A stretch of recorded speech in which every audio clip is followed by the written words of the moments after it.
Man, your show's gonna be awesome, bro. Your show's gonna be awesome.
Oh my gosh.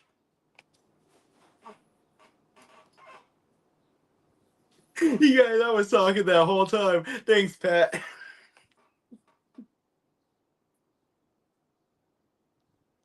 I'm sorry. It's always something, isn't it? Anyway, so what I was saying, what all of you guys missed is that, we have some great news coming up. We have some really good moves that we've been making on the podcast. I have a new marketing person, but trying to help to become one of the producers for the show. And it'll help let me know, hey, there's no audio a lot earlier than I did this time. So we also have some you know what? Let's leave this over here, okay, for now. And so, thank you guys for tuning in. Uki Tanaka Tapi Nitanaku Mateo Kawan. And you were watching today's Entertainers with Little Dog. So, thank you for tuning in and watching us and following us along this way. And thank you, Pat, for letting me know that I was on mute for a good 5 minutes. But anyways, what I was saying is that if you guys look at my YouTube page, you guys will have access to some of the other interviews, some of the other works that I do, uh, as far as like filming, because I don't put everything on Facebook or social media. And so going to my YouTube page, you can actually keep up with a lot of the stuff that I'm doing, such as, this Saturday, I'll be actually doing a panel with the ethnic studies and native ethnic studies in North Texas. And we're going to be going over because they have been getting pushback from the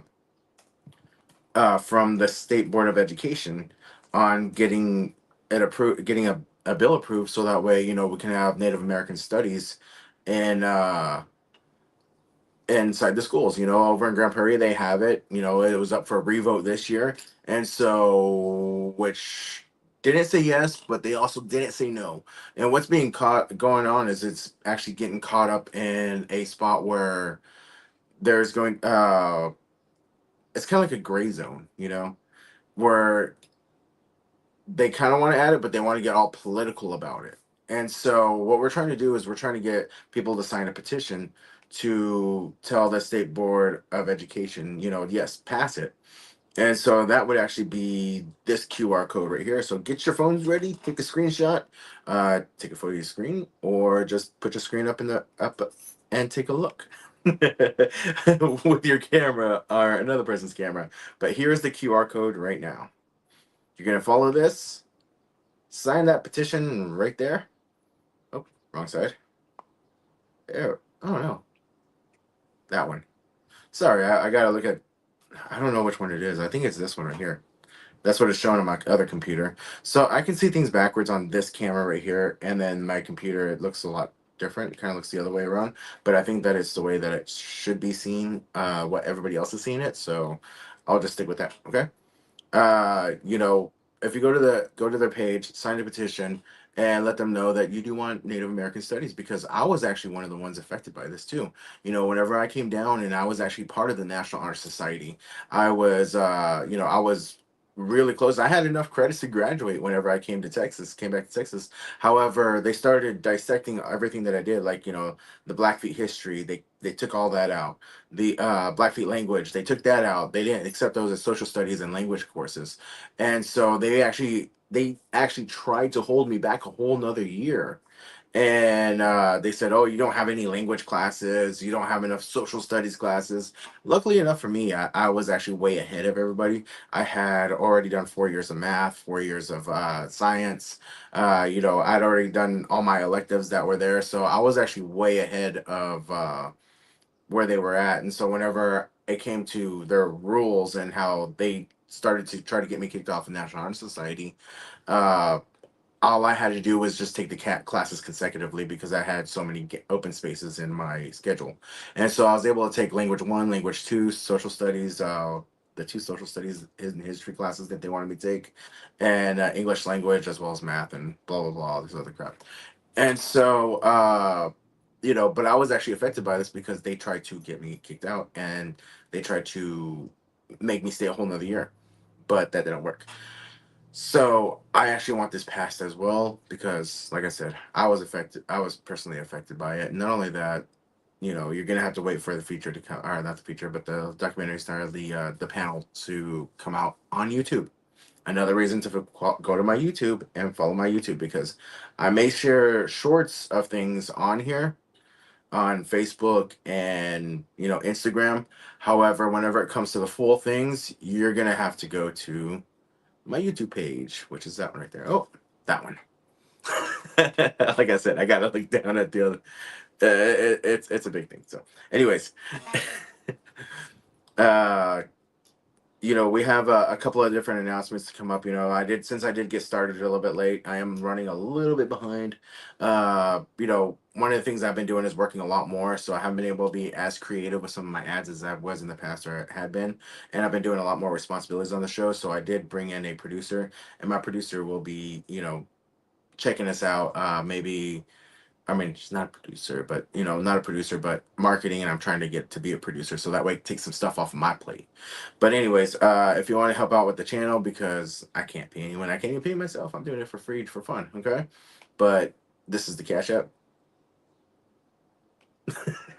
Any donations help, and I really appreciate it. It will all go towards upgrading the show, better cameras, better quality mics, you know. So anyways, thanks to Water Pure Texas for paying for a whole year for us to be on the air. You guys rock. Appreciate you guys. And then, you know what? Going into the Blackfoot 101 language, you know, here's today's Blackfoot Word of the Day, thanks to, in association with Blackfoot Language Academy, and thanks to Blackfoot Community College. But ooh yet means eat. Ooh yet. So whenever you go over to someone's house and you hear "ooh yeah," that means eat. Come here, come on, eat. You look too skinny. Now, I do have all of those good sorry parts out of the way. Now, unfortunately, we do have a loss in the community as of this past week, and I'm gonna bring his photo up as well, and I'm gonna bring his friend in as well after we play this little reel. But first off, Jonathan Joss, American actor and musician, passed away June 1st, 2025. Now he was actually indigenous actor, and so I have his best friend actually on here with us is going to share some words. But if you guys don't recognize him too much, maybe you will recognize King of the Hill. Uh, he was the legendary John Redcorn on King of the Hill. So we actually mourn that. We're gonna take a moment of silence real quick, and so.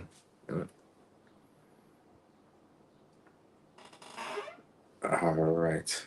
And we're gonna do that again when Robert gets on. But I'm gonna play this and then I'm gonna bring Robert on to say a few things about his friend before we bring Stephanie Lenz on. All right.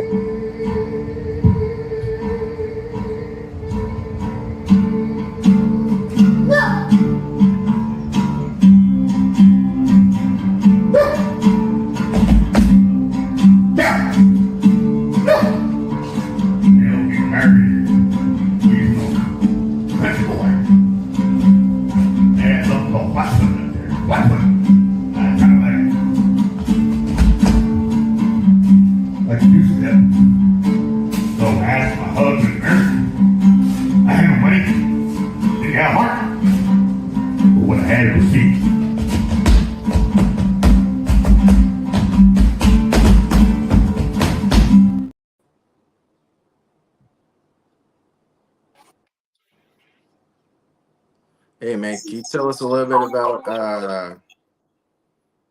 Jonathan? So I mean, because that clip was of y'all both, correct? Of a recent show. Yeah, I was the last one to perform with him this past Saturday. Mm-hmm. We performed in Austin. He notified me on Thursday, like a quick notice, having to learn like 4 or 5 songs for him. But anyways, I did it, and we went to Austin. We hung out with him for like half of the day. He did a podcast for Bois podcast, and then after his podcast, took a big break, and then we went up on stage and we performed. We did 3 songs. We did the songs we did, and that's crazy because I just saw this. There was a list that I wrote, prior that I had to learn everything. So we did Texas Guilt, Blades of Grass, Still No Good, and then the Arlen County Blues, which comes from King of the Hill. He wrote little segments about King of the Hill, John Redcorn, and the way he lived. John Redcorn, go massage my wife. you know, we had great times together, man. I was just at his property right now. Me and my wife went over there and we took him some flowers, did a little prayer, did some prayers to our great maker, of course.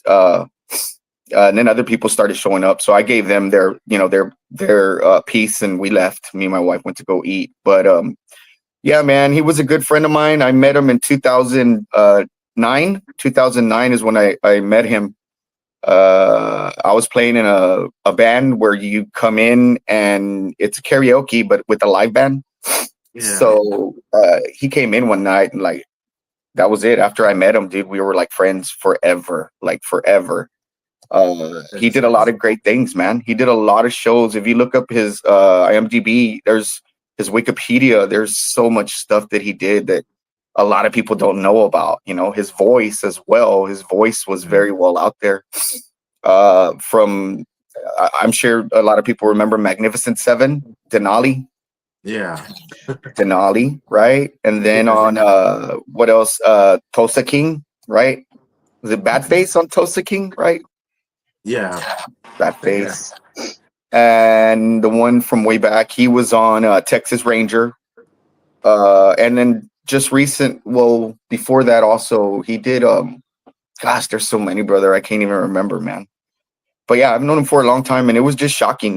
We get back home, we're hanging out Sunday.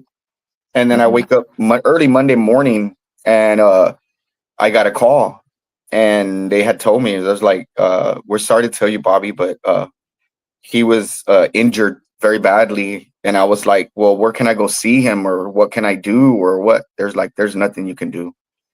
They didn't say the death word, but they were just telling me like, he's over. He's not going to be around anymore. And that's when I was like, wow. So these past few days, these past 3 days, I've been grieving. A lot of grief with me and my family. Uh, but it's been hard, little dog.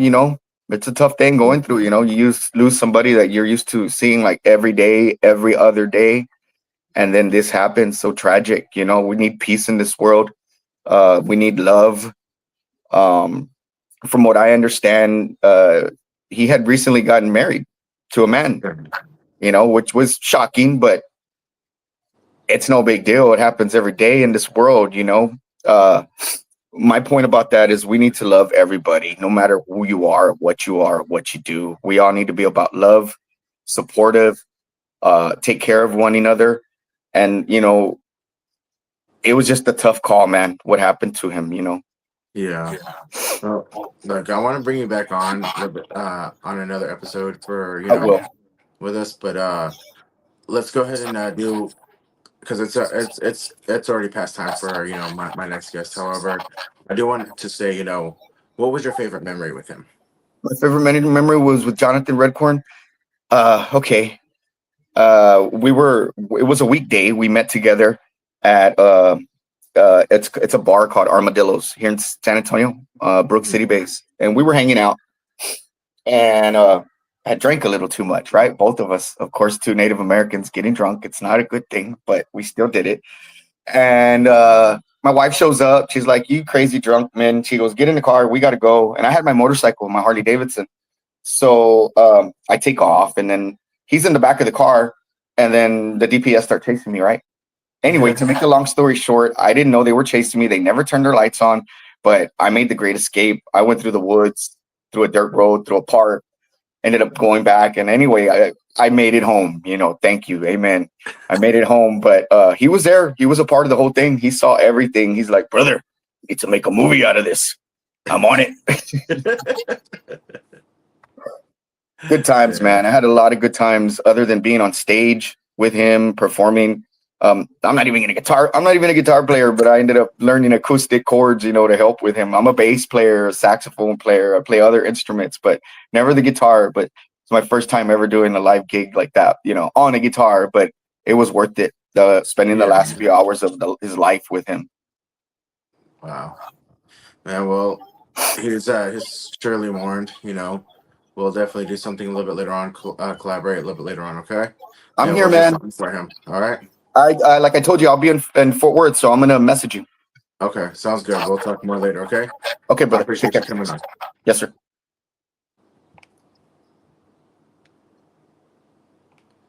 All right. And so we do warn him, thank you, Robert, for sharing that. And so, but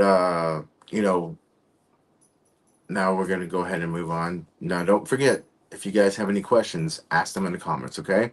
You see, I do bring them up on the screen, and especially for our next guest, she's gonna be addressing a lot of issues that have been going on, and a lot of things that, you know, the proper way to handle things.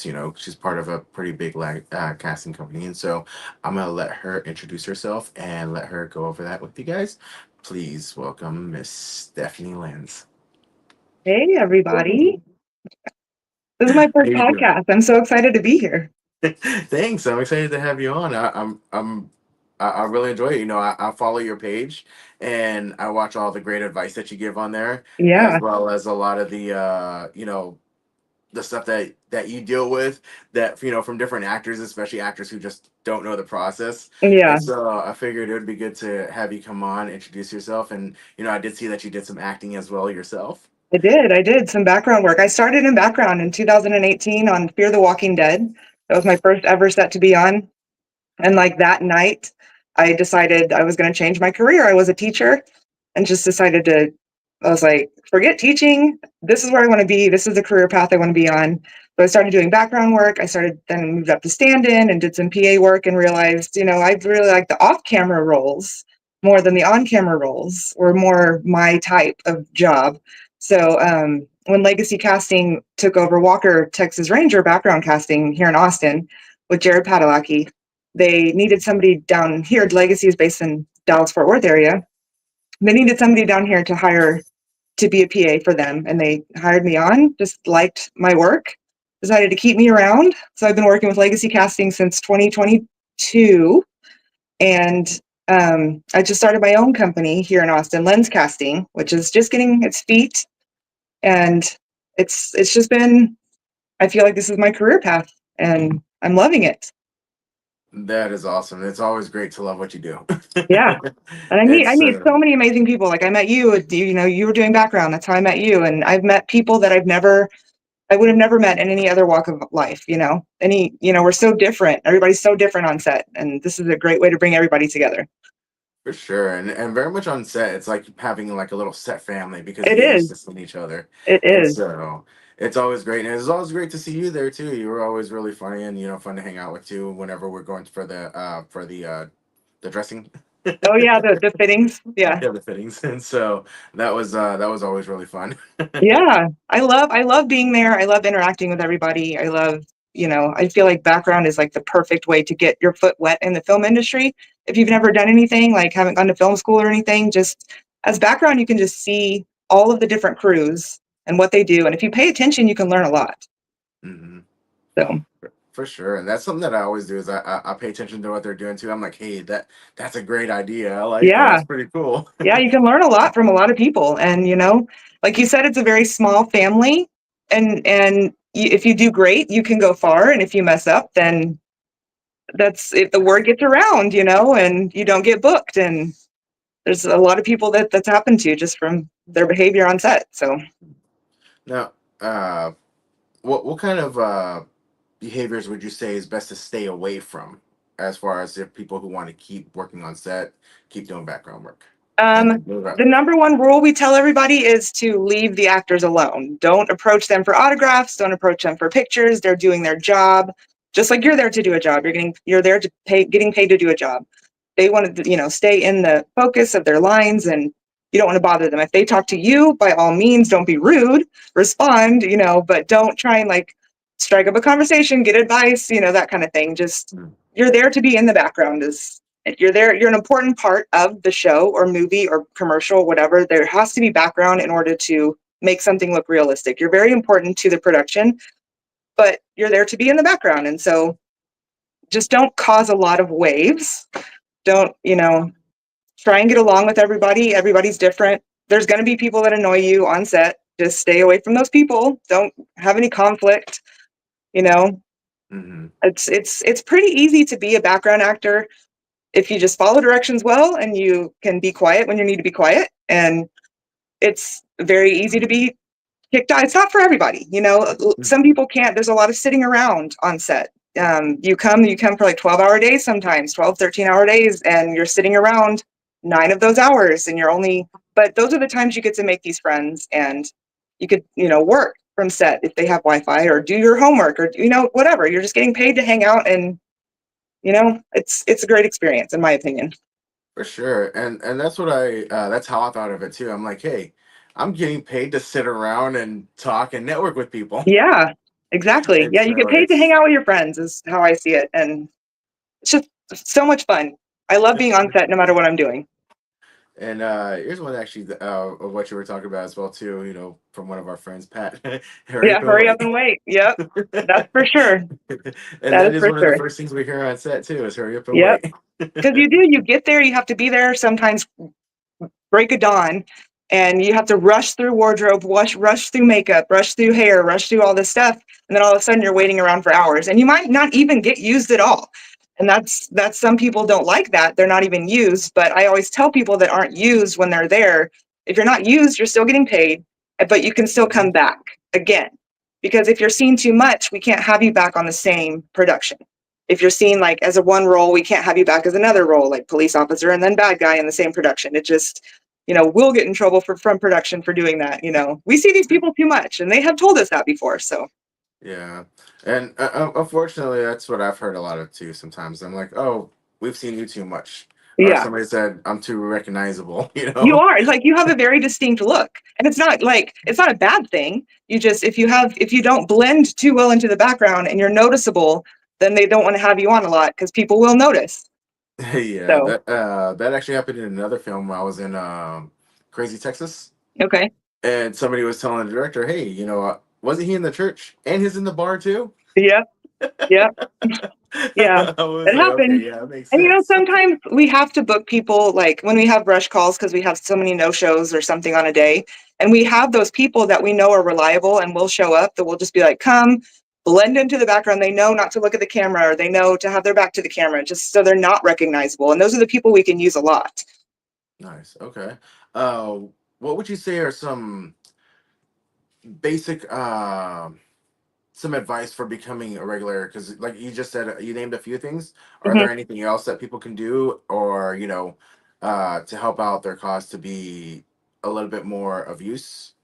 I think the number one thing would be having open availability because we can book you for one day and for a myriad of reasons they can cancel that day or reschedule. And if you're not flexible, if you're not don't have a lot of open availability, we can't use you a lot. And that's fine. Everybody has their day job, quote unquote, and we understand that if we reschedule and you're not available, totally understandable. Mhm. We not like we hold anything against you for that reason. That would be probably my number one advice. And also just being communicative, confirming when we send emails, confirming when we send texts that you're going to be there, that you've got the information. Following directions is another one.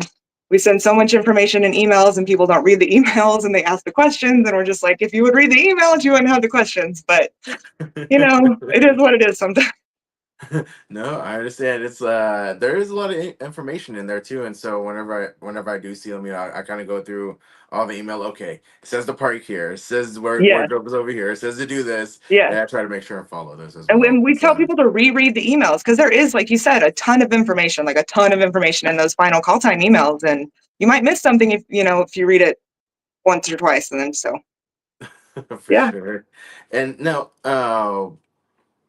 for you personally, would you go back to acting if the opportunity arises, or do you think that you're pretty happy where you're at in the casting I mean, side? right now I'm still doing background. I do background for commercials, and whenever there's a job for me and I want to do it and I'm free, I'll do it all day long. Like I said, I just like being on set. I'm not too good for background or anything anymore. I just Yeah. get my opportunity, I'll go.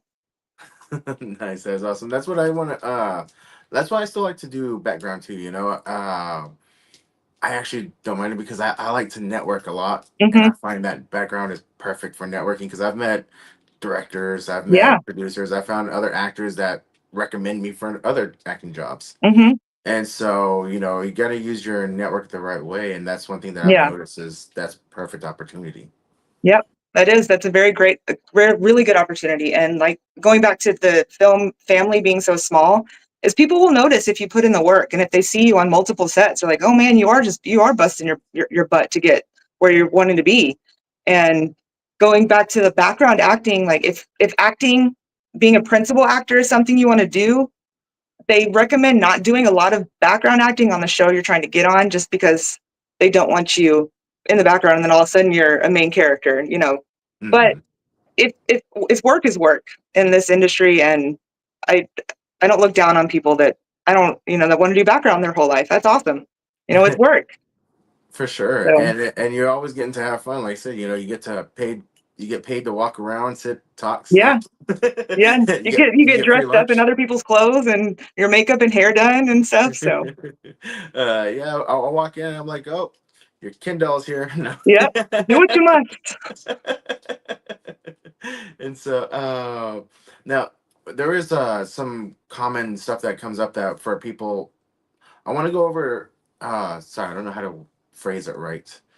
I know that you've been dealing with some actors who don't know the process, and so they tend to get a little on the buggy side or the annoyed side. Would you like Yeah. to address any of those points? It's just we don't mind questions. We'd rather you ask questions than, assume something and then assume wrong. But then we also have the people that take it very personally when they don't get booked a lot. And it's not anything personal. you might not have the right look. You might not be the right gender the production's looking for, the right race, the right, whatever. And you might have too many tattoos for this particular look, or you might have too many piercings. And there's nothing wrong with any of that. It's just you might not have the right look. And so you should never take it personal when you don't get booked as many times as this Sam, Joe, or Charlie, whoever. And it's not a personal thing. And like I said, we do have the people we know who are reliable and we've worked with for years. And that's how you get on that kind of, I don't want to say there's a list. There's not an actual list, but just you get in our good graces because we work with you so long and we see that you put in the hard work. We don't really have favorites. You're remembered a lot. Yeah, you're remembered for the hard work that you put in and the favors. I say favors, the rush calls that you came. Well, we appreciate you helping us out, so we're going to help you out, kind of thing. For sure. That makes a lot of sense too, because I mean that's definitely going to bring your name up a lot more. Mm-hmm. Is, oh, who can I go to? Oh, yep, they've always showed up for us. Yep. Let's get them. So exactly. it does make sense. What are some of the things, well, other than the autograph, asking for autographs and bugging the actors, because I've seen a myriad of different things, of different actors get away with things, Mm-hmm. and still not be considered, I'm just gonna say uncallable. Okay. What are some of the things that background actors, other than bothering the main actors, should avoid doing?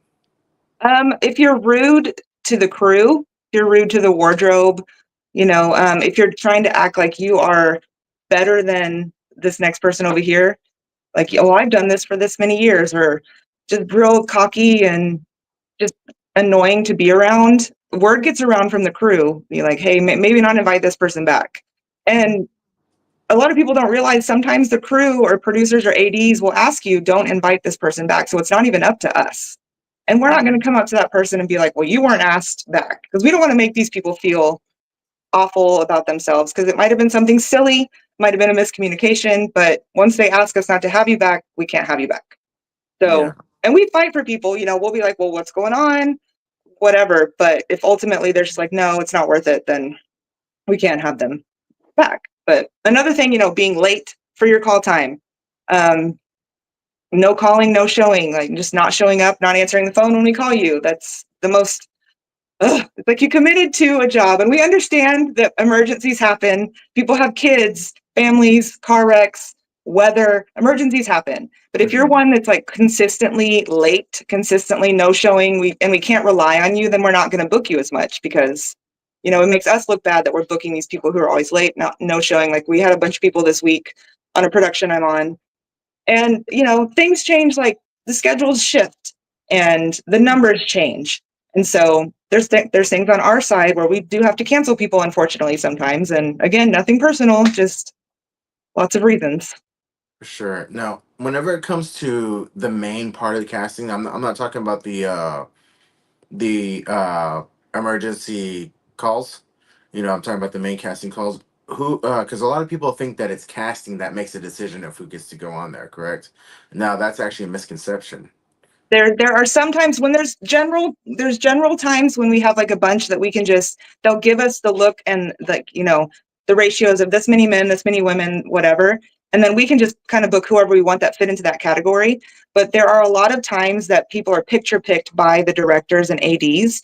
So if you submit for a role, we'll put you into like a lineup on a PDF and we'll send it over and be like, these are the people who are interested. Who do you want for it? And they will pick. So a lot of the times we don't even get to make that final decision. And so when I say it's nothing personal, it really is nothing personal. For sure. And it's something that I want people to understand. Anything that that they don't have, that's not clear, I want to make sure that we have that clear, so that way it's not a question that people keep asking. Sure. I want to go ahead and that will turn it into some reels, so that way you can keep sharing the reels, and that way you have like a little bit of a tutorial. Yeah.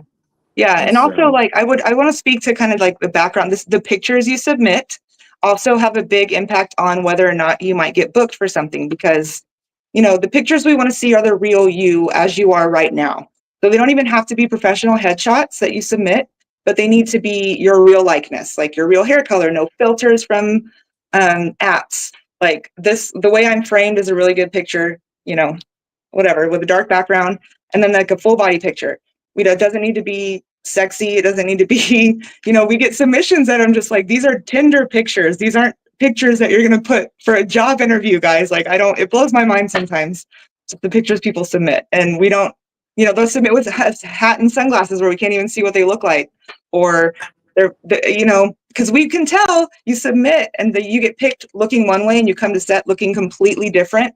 That looks bad on us, like, well, I thought you said they look like this. This is not what we were looking for. Men with their facial hair, sometimes that matters. Women, color of their hair, haircut. We just want what you look like right now at the time that we're booking you. Okay, so it's so great advice for people whenever you put in for a casting call, update your photos. Mm-hmm. Yes. Also wardrobe sizes too, some people put their wish sizes, like, I wish I looked like this, but it's like, you're not going to fit into those clothes on set when they're trying to fit you, and there's nothing wrong with that. There's nothing wrong with your size one way or the other. We just need to know the real size so they have this clothes to fit you, Yep, that makes sense because I went to a music video down in Houston, and they were like, "What's your hat size?" And I'm like, I don't know. I've never measured my head." Yeah. And so whenever I went down there, they had the clothes ready for me based on the sizes that I gave them Mm-hmm. versus an actual fitting. Right. And so it makes a lot of sense just in case that happens. So, and that's why a lot of productions want you to come in for in-person fittings so they know your measurements. So they'll measure you, write that down, write your sizes down so they know your exact sizes so they have the clothes to fit you. mm-hmm. And a lot of men nowadays, young men, they weren't really taught how to measure themselves. So they don't know their chest size or their sleeve length or their neck size. And that's something that I want to come up with something to send out, this is how you measure yourself. Or you can go to Men's Warehouse for free and they will measure you. And it's just, and put that on your casting profile. Go to Men's Warehouse, ask for measurements, put that on your casting profile or send that in to us. They'll do it for free. Smart.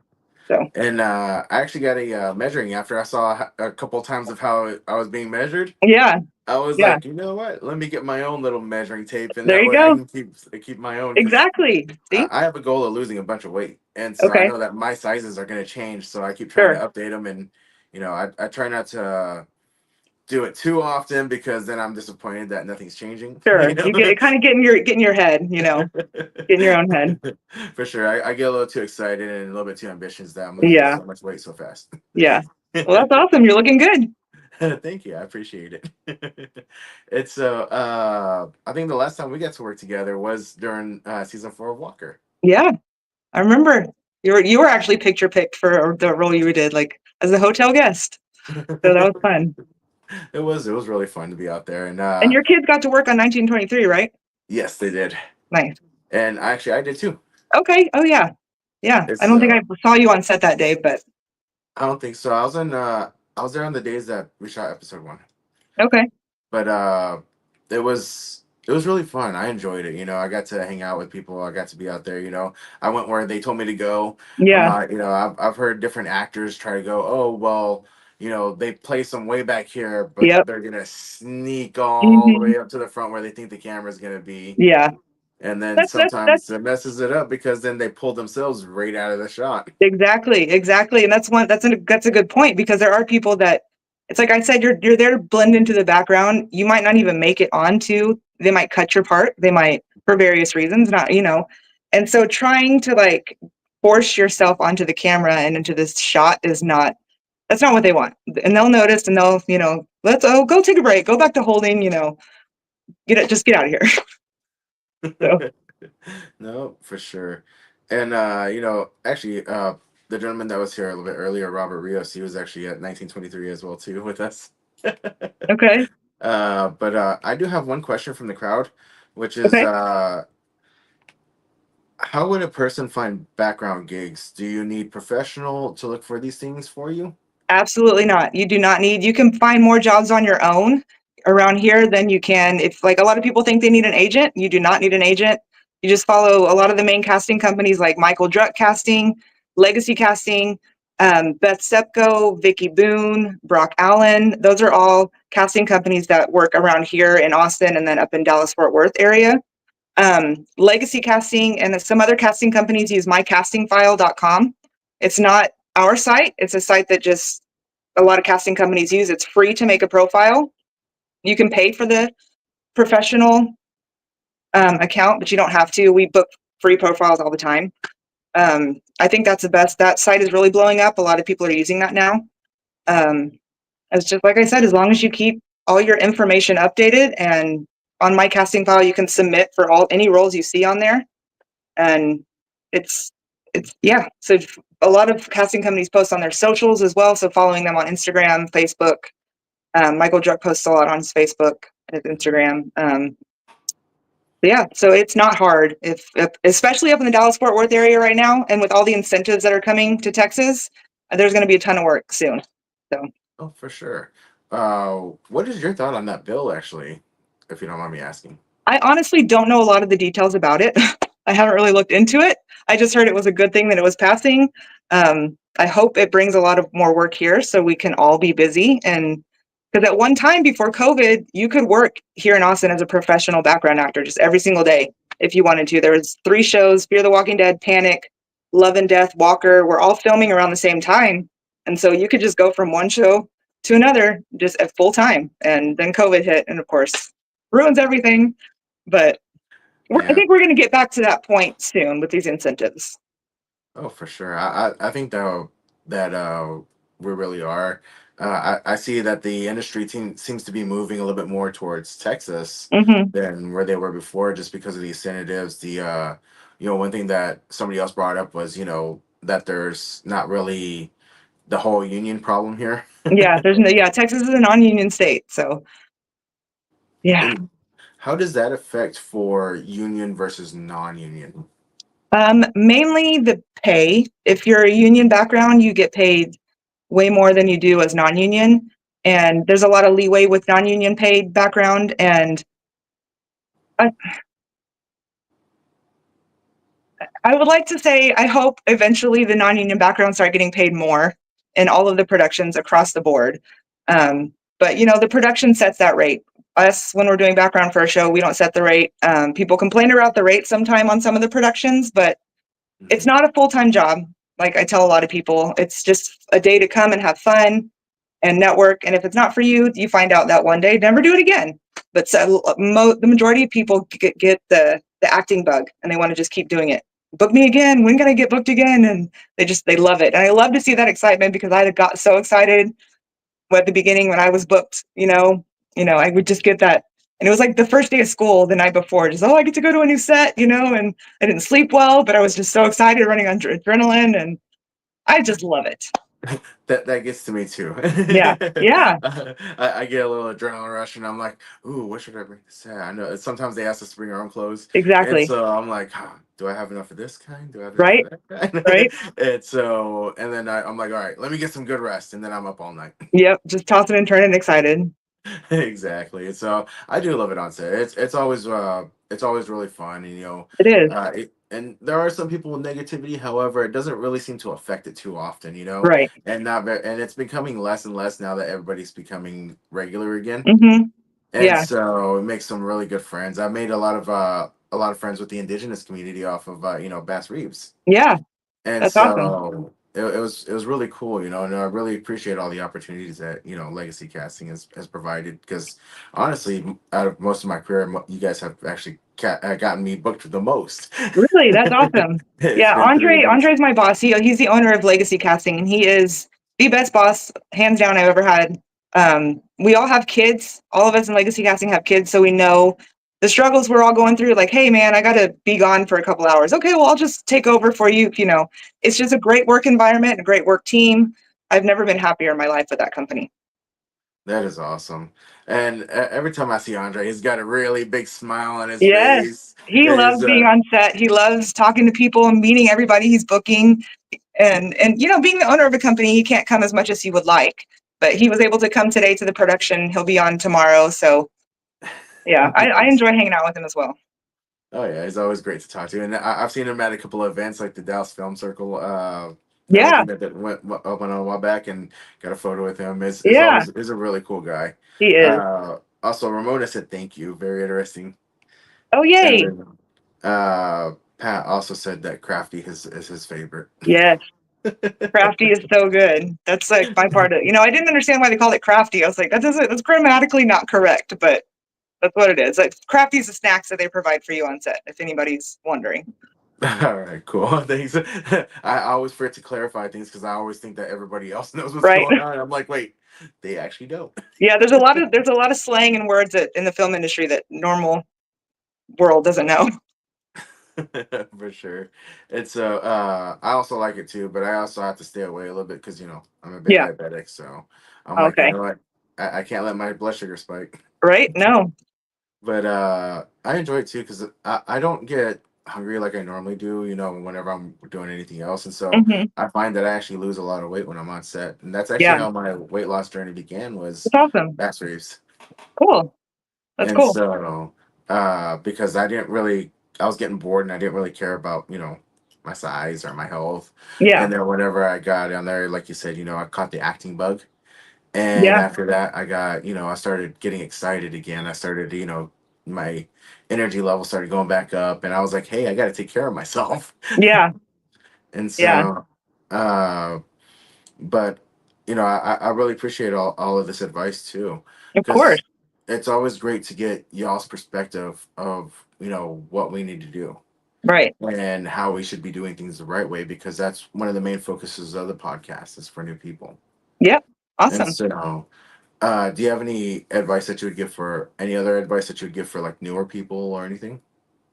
Like, just, hurry up and wait again. You're going to be sitting around. Don't, always bring something to entertain yourself. Be polite, be kind, be patient, be friendly. Just don't be annoying. Those people get weeded out pretty quick.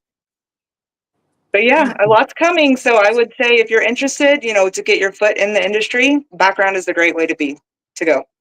Okay, perfect. Yeah. Now, and also, don't bug casting directors on their Facebook pages. Right. Yes. There's, it's all innocent people, but there's the emails and text messages, the company ones that you can email and text, and we'll get back with you. But Mhm. yeah. And actually, that's a good point.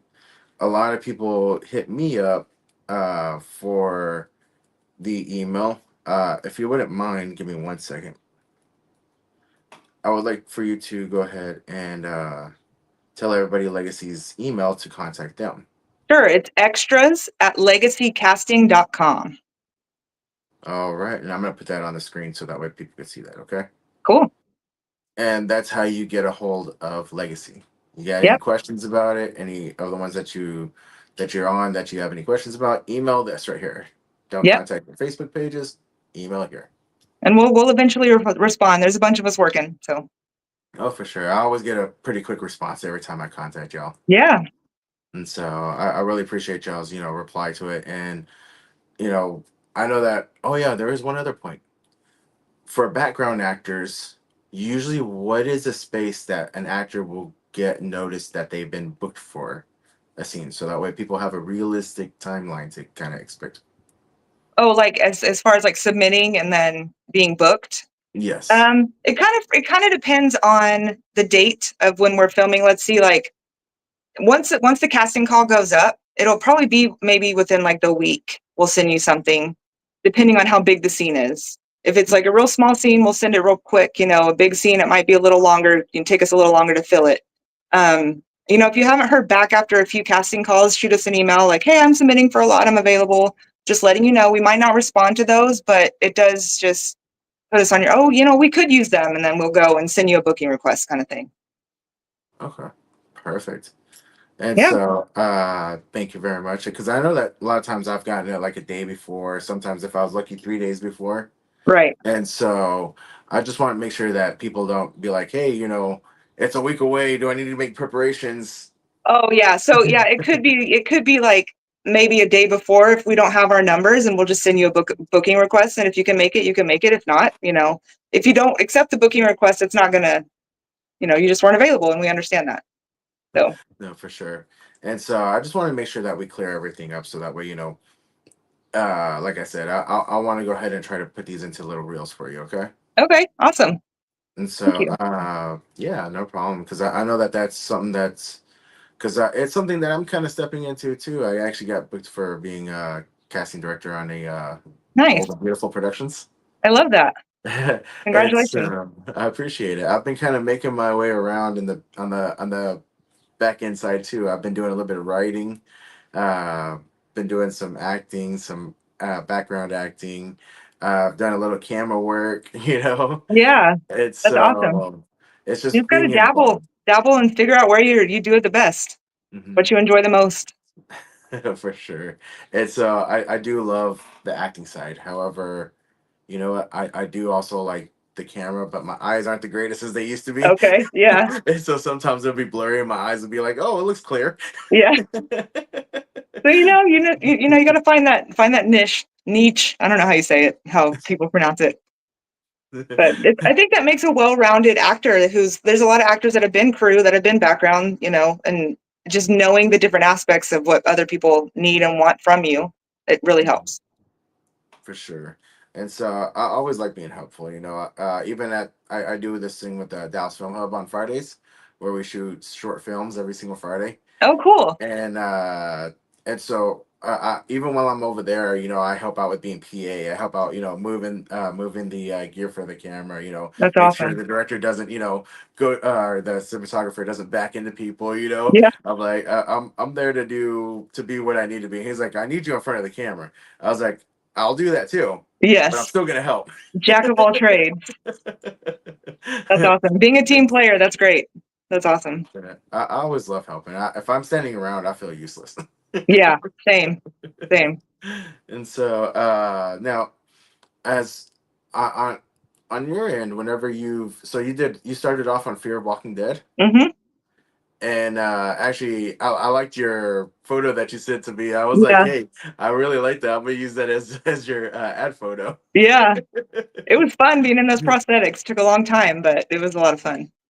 Did you face any? Because I heard of sometimes when people had to put on a lot of prosthetics, they had a little bit of issues. Did you have any of those or anything? I mean, it made my skin break out sometimes. Sometimes it was hard to see because you'd sweat and it would slide down into your eyes or to your nose or mouth. And having to eat, you have to like hold your mouth open and then eat at lunch. And it's funny just looking around seeing a bunch of zombies just shoveling food into their mouths. That is awesome. Yeah. And then you said that you did commercial background as well too. Hmm. Now, Commercials tend to pay a little more for background than productions do. Um, it's I don't think it's fun to be on set. Like I said, I don't think it's as fun as being on a production with a long storyline, a movie or a show. Because and a lot of the times the commercials you don't ever get to see because they're playing in different areas of the United States or world or whatever. They don't play in your area, so you don't see them. So. no, that makes sense because my son was in a Christian Automotive's Brothers commercial, Hmm. and then we never was able to find it. Yeah. And then the youngest two, they were in uh, Chuck E. Cheese, a lot of Chuck E. Cheese Okay. commercials. And Jasmine finally got on her tablet. She's like, "Oh my gosh, look at me! That's me right That's there!" me. That's And awesome. she It's was so much really fun seeing excited. like watching shows, and I'm just like, that Leonardo DiCaprio picture where he's like pointing at the TV with the drink or whatever. That's how I am. I'm like, oh, that's so and so. That's so and so. Did you see that's so and so in the background? They're like, we're trying to watch this. Can you be quiet? But I just get excited when I see all the people. Me too. Actually, ever since working background, I actually look in the background. I'm like, Yep. oh, I think I know that person. Yeah. They look so familiar. I look for my friends. Yep. Exactly. And so, but it's always really fun It for is. doing that. And so, I was on a Sims commercial not too long back, Nice. and for a brief second, I was a Sim. I carried That's in the awesome. for the it was the re-release of 1 and 2 commercial. Okay. And so they had me wear my hat and everything, and so I Hmm. was like, "Hey, I was a Sim for a second." That's so cool. I would love to do that. And so, whenever it comes to getting casted for commercials, is it a different process than for long shows, or is it very similar? I would think it's different. It's more fast paced. Usually Michael Druck does a lot. I keep saying Michael Druck, but he's real big here in Austin. He does a lot of commercials and he'll post on his Facebook, and he books real fast for those things. And the commercials are pretty much all the time picture picked. So it's like you submit and then the production will pick who they want. So it's usually a really fast turnaround for commercials as opposed to like shows. Okay. But So for all those that I've talked to who got a little bit upset about Michael Drunk not ever picking you, it's not his fault. nope, it's not Michael Druck's fault at all. It's And not. it's not Legacy's fault either. Nope. Nope. It's it comes down to the photos, and that's what I try to tell people too. I'm like, look, they look at your photo and they decide, do you fit the scene or not? Yeah, like that's exactly it. They look to see if you would look right in the scene. Like it doesn't matter how old you actually are. If you look young enough to be a high schooler, then they'll book you as a high schooler. But you just got to have that right look. For sure. And actually, that's something that Jeremy told me whenever I was on Bass Reeves, Okay. was that he told me that he told whenever we was in Waxahachie, he said, you know, it's about a look. A lot of people think that it's 99% about talent, but honestly, it's about look. You know, the rest that can be added in. You know, that can Hmm. be built up. But Yeah. if you don't have the look, you Exactly. know. Yeah. And so I took that and I was like, hey, that's cool. I appreciate that, you know, I have a look. Yeah. You do. You And have a so great look, I think. I appreciate it. And I know that there's a lot of indigenous stuff, a lot of westerns going on Hmm. at this point. I noticed that the film does like cycles. You know, there'll Yeah. be a western phase or there'll be a different phase. Yeah. And Like so medieval fantasy, for kind sure. of thing. And so I was like, you know what? While they're in the western phase, I better get myself out there as much as I can. Yes. Yes. Get those Native Americans, indigenous people. I'm sorry. I don't know. You're fine. You get a pass. Thank you. It's just because you're so cool, okay? Oh, thank you. And so, but I really do appreciate you coming on. You know, I do. You know, later on, the advances for the show is that I would like to actually go into full late night style show. Okay. So like stage and all that. And so whenever that happens, you know, I like to bring everybody who came on and supported me in the beginning to come back as far as that because I'm working with a couple of big circles to make that happen. Okay. Wow. And you know, I would definitely love for to have you back on the show as well. I would love to come back. I enjoyed my time here. My first podcast ever. Well, awesome. I'm glad that it's mine. Yes. Yeah, you did Great. very well, okay? Thank you. Thank you very much. I love talking to you. Yeah, it's great talking to you as well too. And so we have my next guest to have come on. But what I'm going to do a little bit later on is I'm going to be changing the format a little bit to where I'll be adding a couple of segments and games. That way Okay. we can keep it a little entertaining. But I'll let everybody know the games beforehand. Okay. Sounds fun. Okay. All right. All right. Thank you, Stephanie. You have Thank a you. wonderful night. You too. Thank you. Ladies and gentlemen, that was Stephanie Lenz. Oh, sorry. Thank you, Ramona. I apologize about that. I get a little ahead of myself. Sometimes I'm thinking and I'm trying to do things at the same time. Also, Ramona, no problem. I appreciate your questions. I appreciate everybody who's being interactive. You guys are all awesome. And that's actually what I want from the show is you know, you guys to be interactive with the show. Send us your comments, concerns, questions, you know, get to know oops, get to know our guests. You know, that's what we're here for, is to try to help you guys get to know them, get to know some of the rules, you know, so that way you don't get caught up, you know, on the negative side, or you know, of people thinking bad about you. You don't want that kind of reputation. You want to have a good reputation, easy to work with. That's what keeps you busy. Okay, so we appreciate that. Now our next guest is Katie, Beth, and Rusty, and they are part of they are husband and wife duo, and I would love for them to introduce themselves to you guys because this is their first time on this channel. They were on our other channel before whenever I had the other producer. However, since I went solo, I'm trying to bring everybody back. And so I'm very excited that they were able to join us. I know that it is on a practice night. And so without further ado, here they are. And I was going to try to play a little intro song for them. However, there was I've been crazy at work this past week. I've been working 10 to 12 hours sometimes in the heat, you know, and, you know, sometimes I get the AC, but for the most part, it's a lot of very physical work, and so I tend to get a little bit tired. That's why I'm adding to my team, so that way it doesn't always fall on me, and I have other people to rely on, help make it easier for me. So, without further ado, though, however, I have Katie, Beth, and Rusty. Hey, Hello. Hey, how are you? Doing good. How are you? We're doing good. Now, I know that y'all have been really, really busy here lately. Yeah. Yeah, we've been on tour. Right now we're touring in 4 different states. Oh, congratulations. Yeah, thanks. We're That is actually awesome. going to Nashville next weekend to do one of our new records. So Oh, being ready. nice. Very So, very much. That's awesome. Now, you were at an awards ceremony not so long ago, correct? yes, at the Texas radio one, I think yeah, it's Texas Regional Radio Awards. Yeah. Yeah, I got to walk the red carpet over there, so that was a lot of fun. Meet a lot of cool people. I got to meet my favorite singer, so that was cool. Nice. If you wouldn't mind me asking, who is your favorite singer? Josh Weathers. Yeah, I got to meet him and take a picture with him, so that was cool. Oh, that is awesome. And so that's pretty cool. It's always cool to hear a singer's favorite singer. 'Cause it's like it's got to be something special. Yeah, for sure. It was cool. Well, I actually, we were walking through the area and people were visiting with us and stuff. And I had gone to the bathroom, and when I came back, my husband was like, "Hey, somebody wants to meet you." And I turned around and it was him. And I was like, "Oh my God." It was crazy because there was a lot of people there that, like, we knew who they were, but didn't know that they knew us. But That was a nice surprise Yeah, to our show up latest and people single- knew who I was. our latest single had been doing well on the radio, so a lot of people were getting, hearing about us and stuff. So we had a lot of people that, like, we've been watching on, the internet, TV, listen to on streaming and stuff that, we got to meet and hang out with. It was so really cool. Yeah, it was super cool. That is awesome. So how have you been?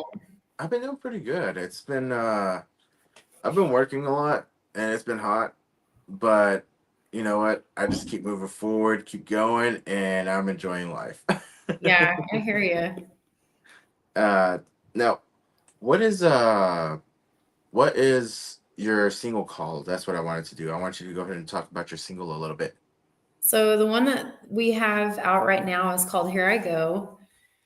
And we actually, when is Ain't No Cowgirl coming out? next week. Next week. We have a new one coming out called Ain't No Cowgirl. So I'm so excited for that one. For radio. So they're radio. both on streaming right now, but Here I Go has been on the radio since January, and it immediately debuted in the top 100 for Texas and Oklahoma on week number Yeah. 1. So it was good. And it hasn't left the top 100. It got in the American Country Music Charts top 100.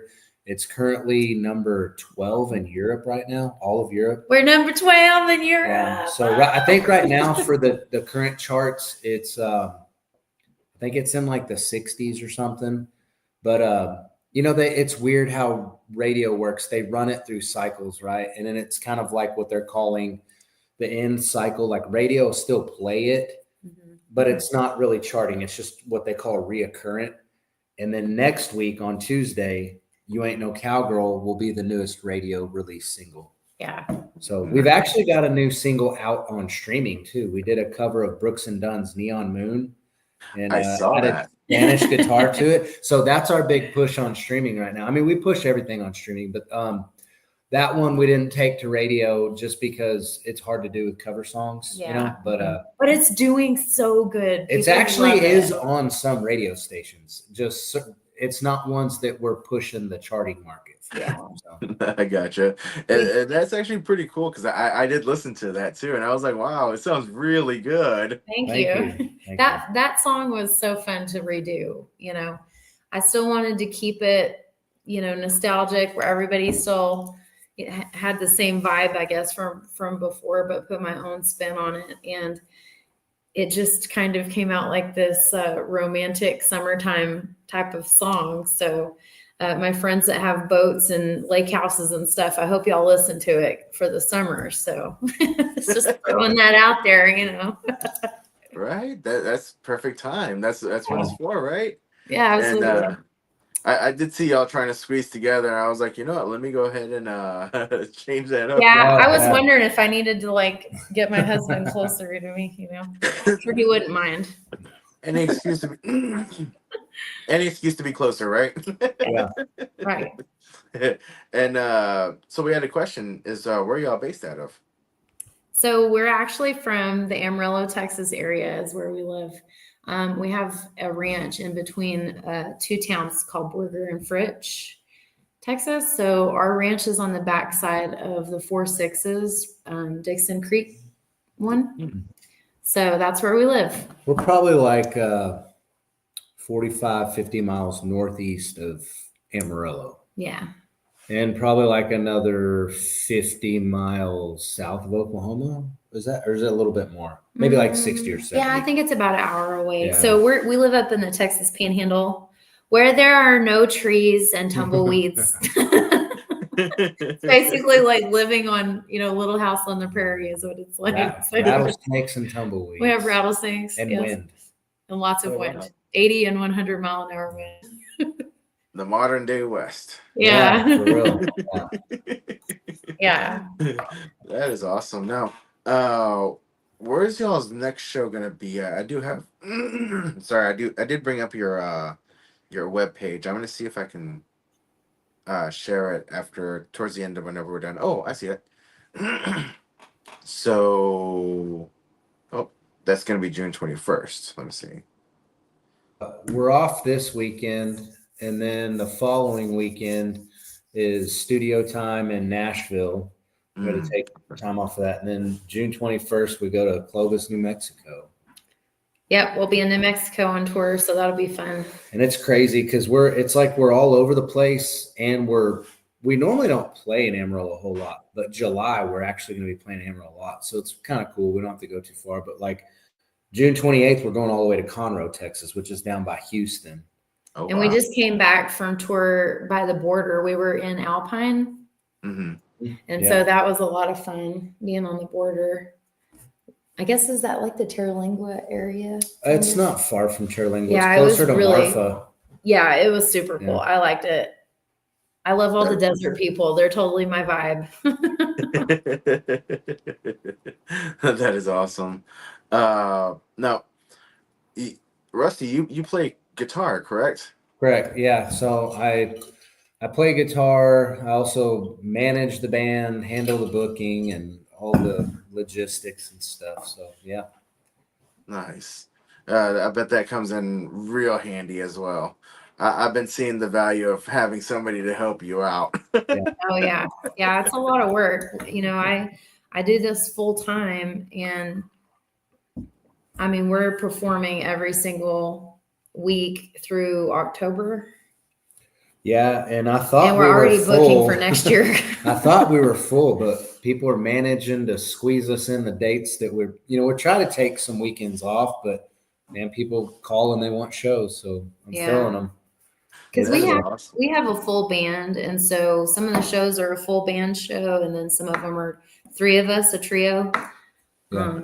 So we kind of just do it all, and then whenever we go do radio shows, we try to do 2 or 3 of us go for radio shows. Mostly it's me and her, but sometimes we'll take a third person. Like a lot of times, I think last month we had a show somewhere south. I can't remember, but we circled back to Oklahoma. Mm-hmm. And then we had a radio deal. So we did like so we took the 3 of us in there. We did 3 things in 2 days, and it was a lot of road time. I think that weekend we drove over 20 hours easy. Like we're definitely road dogs, man. We hit road warriors. Yeah. That is awesome, man. I'm sure it takes a lot of that to definitely make it, because how much you guys are traveling around. Did you ever think that you'd get to this point to where y'all are traveling so much right now, or man, I didn't even think I'd be in a band. Well, so I was traveling on tour for 2 years before I got my own band. So I was kind of used to that already. And then whenever I got my own band, my husband started playing guitar what, like 2 months after we got a band or so? About a month. Mhm. Yeah. Well, So I mean, I like- was kind of dabbling around in guitar, nothing really serious. But the problem was we kept having guitar players flake out. So I was like, you know what? I'll just learn this thing and do it. You know. Well, I think what it was is like, for in their defense, in a way, kind of, I guess. I already knew how the music business was, so I knew that you basically are like eat, sleep, and breathe music, right? And it's a whole lifestyle, you know. And the guys that we had hired, a couple of them, it's kind of like me giving them a huge stack of paperwork and going, okay, here's all the shows we're doing. We're never going to be home. And they're like, oh, wait, we're not ready for that. We thought we were just going to, you know, play a few shows and that's it. And I'm like, no, I need you like on the road full time, you know. Well, and there's a lot of people too that say they want to be in a band until they see what it takes, right? until you put them through Hell Week, and then, you know, they drop like flies. So yeah. And so, but I mean, like you're talking about, did we ever think we'd be on the road this much? So once I got involved, she asked me right away to help with managing and booking, and I was like, yeah, that's not a problem. The demand grew so fast, so quickly. I needed help. I just could not do it all by myself. When I got more involved though and became, you know, in the band and stuff, the one thing I thought, like, you know, she's been in other bands and stuff. We see a lot of bands in our area. Some of them do really well, and some of them just get stuck here. And I'm like, if we're gonna do this, we have to go. Let's do it for real. Let's go all out. Like, let's go. I mean, obviously, you can't just go everywhere right away, but you got to expand. And so, one of the things we talked about is really getting out there. And then, you know, if you're gonna do radio, you can't just stay local. You have to go places. So we really decided to put our foot forward and do that. And that's what we've been doing since then. You know, and we're slowly trying to break into more states. More. I mean, we haven't even got all of Texas, right? Texas is so big. It's hit and miss on certain areas and certain places. So we're really trying to focus on getting in the areas in Texas where we haven't been. And then we're already in New Mexico. We're trying to get further into New Mexico, further into Oklahoma. Montana. I'm trying to book next year. I'm trying to get us into Montana and Wyoming. Mm-hmm. So, and the Dakotas too. I know they play our music in North Dakota. Yeah. So somebody asked, are we on the Outlaw Channel series on satellite radio? No, but we're going to try to get on there for sure. I would love to be on this. Yeah, for sure. We're definitely going to work on that. It's not easy to get in those places. On radio, period, or booked. So here's one thing that we deal with, and I tell people this because I want people to know about it. Yeah. Just to call out all the dirty venues and booking agents, and radio people. I'm not in this conversation. They're still I quit. They're still stuck in the old days. So I get told a lot we don't book female bands, or I get told we can't play females on radio. They're not fast enough, or they're not. Oh yeah. Like, that's still a thing, but which shows, you know, like we're competing against that, and then still able to get on the radio, on the charts, but it's still a thing. So I try to book us everywhere we can, but some places just. You know what's insane to me? You know, like this is insane to me. We can sell out a show, like our biggest show that we had this year, which is big to me, had 1,300 something people at it. So we can do that, but you call a venue and it's a small venue and they're like, well, we don't even want to hear your music. You're a girl, so we don't want to hire you at all because you suck.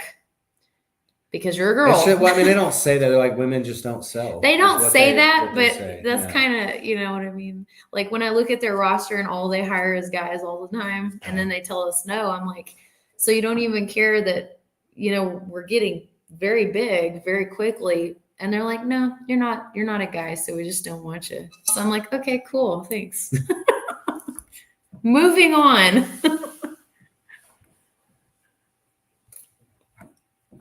You're muted. My bad. I thought I. There you go. I was like, he's being very quiet. Yeah. Oh, I saw. I was actually saying a couple of things at that time too. Yeah. You know, this is actually the second time I've been muted and been saying something today. It happens. It's been a little bit of a tiring day for me. No, I you're had good. a lot of stuff going on, and I've been working outside, and so it's been crazy. But you know what? Sticking with it. But all I was saying was that it's all right. You don't need that kind of negativity in your life. You're doing great. No, we'll move on to the next You know, one. I figured out really quickly whenever I very first started singing a couple years ago, like professionally on the road, that there for every person that doesn't like you, there's going to be 10 more people give you a job because they love you. You know what I mean? So I don't even sweat the small stuff. I just remember those venues and we mark it down that they didn't, want us or whatever, so that we don't recall them again. I put them on blast.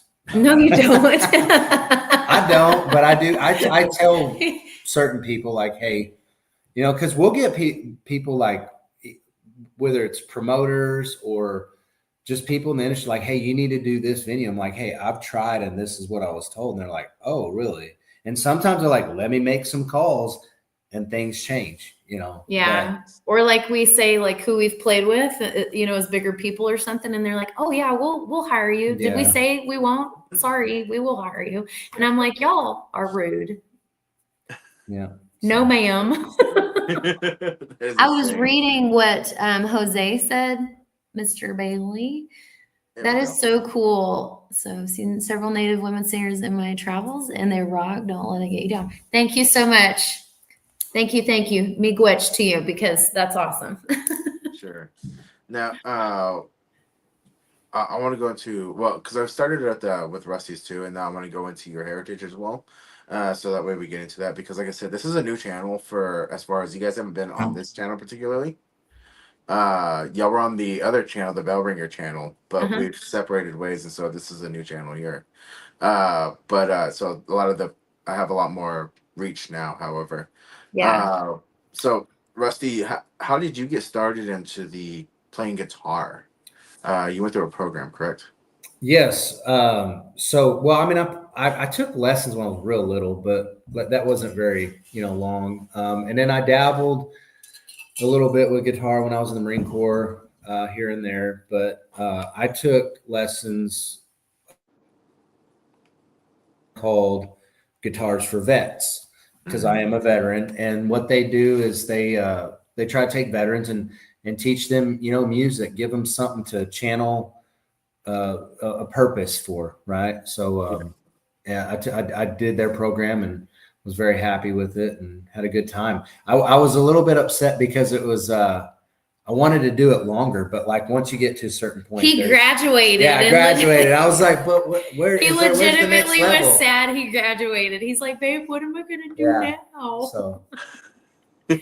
Oh, yeah. We're like, well, congratulations on graduating, and throw you in the band and set you free, and there you go. Well, and I was a little bit of a different situation because I did know how to do some stuff with the guitar already, and so I wasn't their regular student. Most people that they get have never ever touched a guitar, and I had been kind of already playing a little bit, and I was just trying to get better, and so they were like, when they met me, they're like, okay, we've got a teacher we're going to put you with that's going to kind of help you get to the next level because you already know stuff, and then now they're asking me to be a teacher. So I'm like, I don't know if I'm ready for that, but yeah. So can you tell Jose Bailey where he can go to look up this information? Guitarsforvets.com. And if they don't have a program in a city near you, which was what I fell into, is they'll give you online training. Cyber training, where we're talking just like we are right now. That was cool. Zoom or whatever. Him having like Zoom lessons, I guess. That was cool. Yeah. Oh, that is really cool. And so Jose was actually last week's guest. Oh, cool. It's an actor that and he was also part of the Native American Entertainment Coalition.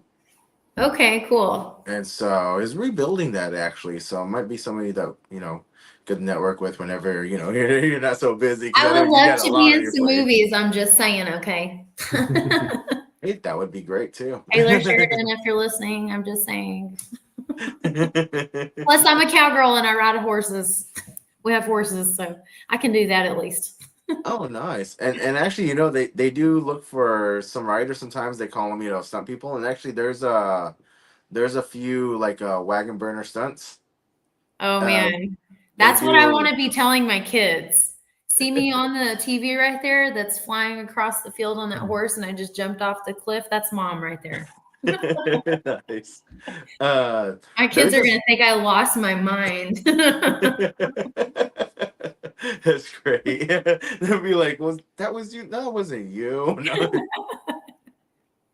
I would totally do it. No fear. I believe you. Be bold. And so we did actually get into the one Jose put another one actually down too. So interesting. Wish they had things like that when I got out of the army. Thank you for serving. Go ahead, host brother. Appreciate you, Jose. But no, I really appreciate people who comment and put comments down. It helps with being interactive, and I'm very happy that I'm to the point where people are interactive with the show now. Yeah. And so thank you, Jose. Don't feel bad about it. But I do want to go into it. So you're indigenous. You have indigenous heritage, correct? Yes, sir. Okay. Tell us a little bit about your background and how you learned that you were indigenous. So I'm actually Ojibwe. My dad was Belgian and my mom is Ojibwe. So I don't know what that makes me, actually. I've never met a Belgian Ojibwe person. You're Ojibwe. You're Beljibwe. Yeah. I'm Beljibwe. I need a t-shirt that says Beljibwe. That's great. With like a waffle on it, but that looks like a medicine wheel. A waffle in the shape of Yes. the medicine wheel? Yeah, Yes, absolutely. That's Yeah. Boujou, that's awesome. So so I was actually adopted when I was little. My parents came down to Texas and they were cowboys. And so they were working at a feed yard and I got adopted by a local Hispanic family. And then my parents had gone, back to Michigan and things like that. But my family is actually from like the Mackinac Island area. Mm-hmm. So that would be the Sault Ste. Marie area. So that's where I'm from. Kind of. I was born in Texas. So whenever I grew up and I met my birth parents and stuff, I reconnected back with my heritage and I got super deep into everything. Sorry, my camera cut out for a second. I was like, where did everybody go? Anyway, so I hooked up with some people kind of on some indigenous groups on Facebook and stuff, and asked my mom a lot of things and stuff like that, and kind of retraced everything. And so I don't know, we can't figure out as far as like if we're from the Sand River tribe or the Sand Creek tribe that was in that area, but I don't know which one of those it is, but that's from a Turtle Clan. So, but I think what they wound up doing is joining and merging in with the Sault Ste. Marie Chippewa tribes. So anyway. Now, have you heard of the the ethnic studies of North Texas and what they're trying to do with the Native American study course here? No, I have not. Okay, so what and this is something that I've been trying to help with spreading news for, and it affects all of us, especially all of us with the indigenous heritage. Because I'm pretty sure that had there been more information or more I guess teachings on it, that it would have been a little bit easier for you to have gone over to transition over. Because was it a little difficult whenever you found out that you were indigenous, and how did you handle it? Because I know that some people handle it differently. Yeah. No, I totally get that. So, growing up where I did in the Texas Panhandle, nobody looks like me at all. So I felt a little out of place. I kind of stuck out like a sore thumb. And so when I was little, I thought I was Hispanic because my mom and dad, were Hispanic. So I didn't know any better. And then I didn't find out I was adopted till I was like about 10 or so. And then I was like, okay, well, I know everybody used to always tell me all the time, I'd get really, really dark complected and people would be like, well, where are you from? And I'm like, I'm from here, and people are like, you're not from here, and I just never, it was just a weird feeling kind of to feel displaced all the time like that. So whenever I met my birth family, I was so relieved because when I went to Mackinac Island, where we're from, that area in the UP, I immediately felt relief because I blended in with everybody. So I was like, cool. So anyway, but they were just the sweetest, bestest people ever. And they were so welcoming to me and heard my story about, me being adopted when I was born and things and being so far away from home. And, everybody's just been super welcoming to me and welcoming, me in and back and stuff because they know that I live this every day, so it's definitely means a lot to me, like I studied a lot about our language and I can say one word. No, I can say 2 words. Our language is so long. It was really hard to learn. Like our word for blueberry has like 50 letters in it or something insane. So I'm like, well, I guess I'll never ask for blueberries. Coffee's a long word, isn't it? I learned how to say coffee because coffee is very important to me. So I learned how to say coffee. Yeah. So it depends on how necessary it is, right? Yeah, absolutely. So, but I've been trying to take language courses a little bit here and there when I can find them and, read about our history and things like that. And I just love it. And I fell in love with everybody and I felt at home and I felt immediate peace, being there and being around everybody. So that is cool.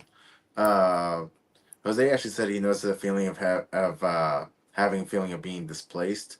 His ethnic background is just Cherokee, Aztec, Lipan Apache, and Celt. Oh, wow. And Okay. So, that's a lot of really cool history for sure. It actually is. I wonder how all that got together. No, I'm just like I seen Pat Wesson on there had said been to Sault Ste. Marie up in Michigan. That is so pretty up there. If y'all can ever go to Mackinac Island, that's where we're from originally, from a long time ago. But it is gorgeous, gorgeous, gorgeous place. That is awesome. And Jose actually said something too. Have you sent your music to like any res radios or anything? Hey, if y'all have info for them, get it to us and I'll send them. I will. I just don't have any info for it. I never even thought of that. Like we have pushed when we promote singles, like we put out there that she's Native American. Well, because we don't know of any other country singers that are, but we don't, if there are, we don't know. So we're really kind of using that to our advantage, As far as I know, currently, I'm probably, as far as I know, particularly, I am probably one of the only country singers that is Native that's out. You know what I mean? Yeah. Like we have lots of rappers. Mm-hmm. Yeah. Like one of my favorite girls that's a rapper right now is Stella Standing Bear. Have you heard her? Yes, I like her music. She is fire. I've been trying to get her on for an interview, but she's hard to reach. I bet. No, she's super cool. I would love to meet Stella Standing Bear. Would be awesome. She's so good. But I'll definitely get it like to Res Radio. I didn't even know. I didn't even think about. I didn't even think about it. So like every once in a while, I'll post my stuff in the forums, like on Facebook and stuff. When I can, but I'm like, I don't know how everybody's going to receive that. And I know that that's something you have to be kind of careful about as far as like, like I used to do powwow dancing with a history group a long time ago, and people would show up from that area that were Native to watch me dance and make sure that I did it correctly. So I felt a lot of pressure, but I always wanted to represent everybody the correct way. Yeah. So I don't want to just go barging in anywhere, and be like, hey, everybody look at me. I try to be respectful. I try to be super respectful about everything. And I'm pretty sure everybody will be fine, but I just don't like stepping on toes. No, I understand. And, you know, it's, this also kind of deals with some of the other stuff that you're talking about too, as far as that, if you're doing something right, I always see it that you're going to have haters, Yeah. And the same goes also from the reservations. I lived on the Blackfeet Reservation for a bit. Some people who weren't my friends in high school, they got away from the reservation and they were like, "Hey, I'm sorry. I know that I was different on there. It was Sorry a for bad being a place." jerk to you in life. And but that kind of environment, that's kind of what it breeds. Everybody thinks they got to be a warrior and be aggressive. However, that's not the case. A warrior wasn't aggressive. A warrior actually showed a lot of mercy. And so, but real quick before we get away from it, Jose also said, "You're rejoining the circle. It's a great feeling, and I hold that feeling after I get out of the army back in '98. Good to see you coming back." And then he said, Thank you. he actually wants me to go ahead and pass on his information to you guys, so that way y'all can help Okay. to That'd be reconnect. awesome. Okay. Yeah, And absolutely. so, and he also said, "Is an old timer." Oh wait, no, Are you Pat's talking awesome. about? I seen Jose said something about Lightfoot Oh, there on we go. there. Is that Lightfoot the was great. rapper? Yes, Lightfoot's the rapper. Okay, Actually. yeah. No, I'm friends with him on Facebook. Oh, nice. So okay, isn't it is his name like Jared Lightfoot or something like that? No, Yeah. that's someone we know. But he goes by Lightfoot. He's a rapper though. Like he's married. Oh, maybe it is. And he I don't does a know. I'm friends podcast with and he him, does a too. podcast thing. Maybe. I think that's the cool. same one. He does a podcast. I think so. And then Marie Maldor. Yes, I saw that with Pat. Shandu, Gary Davis. There we go. I'll bring these on screen so that way it'd be easier to read. Yeah. Yeah. Thank you. That's Very awesome. I'll have to good, check those people out. Add them to my folk sounds. And That's then we cool. also have Gary Davis as well. Man, he's Yeah. got a lot of suggestions. That's pretty cool. Cool. Definitely a lot of good people to network with. What is another one? Redbone. You remember Redbone? Oh, I love that one. Redbone. Whenever Yeah. I do karaoke, their most famous song, of course I got to sing it. And so, I'm not. I do karaoke. I don't consider myself to be a great singer. I think I'm a better bathroom singer than anything else. But it's something new. It's something that I'm not. Oh, he said Gary Davis is Lightfoot. Okay. Sorry. Okay. I couldn't remember what that guy's name was. I thought it was Jared or Gary or something like Jared that. Lightfoot's somebody else. It's but I do consider myself more of a bathroom singer. I think I sound amazing in the shower. On stage, I kind of make myself do it because I get super nervous. Yeah. And I have this thing about, if it makes me nervous, I have to do it. And every time I ask myself, why am I doing this to myself? But it still hasn't kind of You're worn off the conquering nervousness. fear. Exactly. I'm conquering my fear. Being brave. And so Pat said, "Oh yeah," and then John Jose said that he's friends with the drummer from Redbone. Oh, dude, that's cool. That's That is awesome. cool. I was friends with one of the singers. I can't remember his name. I had this one. It was kind of funny because I did this black and white photo a while back, and I'm kind of sitting, with my arm up, and I was looking at that, and I was looking at one of the ones from I can't remember his name from Redbone, but I was like, we looked alike, and I sent it to my mom. I'm like, hey mom, do you know why we look similar? No. Is there something you're not telling me? Are you a groupie for Redbone? That's awesome. And so, but it's pretty cool, especially seeing, all these ones, especially back when indigenous bands weren't really, that popular back when Redbone kind of went up there, Yeah. Honestly, like my new thing I want to try is I want to get a flute, but I want to get like a drone flute that's like a triple drone flute. And I want to start playing that. I think that would be so cool because people would hear that and there's just something like magical about those things and, very tranquil, very cool. Yeah, that is really cool. I think that'd be really awesome. Yeah. That's something I don't have. I don't have like a native themed song. That would be cool to do. Mhm. You know, That would be cool. put I some think that'd be pretty awesome. Yeah. You know, because it's always really cool to see people incorporate culture into their music, you know? Oh, yeah. Have you submitted your music to the Native American Music Awards? No, I have not. I should definitely do that. That would be so cool. That would be cool. You know, That would be fun. I never even thought of that. Y'all are bringing all the things. Thank you. and see, this is why I love it being interactive. So Jose keeps Yes, thinking of thank great you. ideas.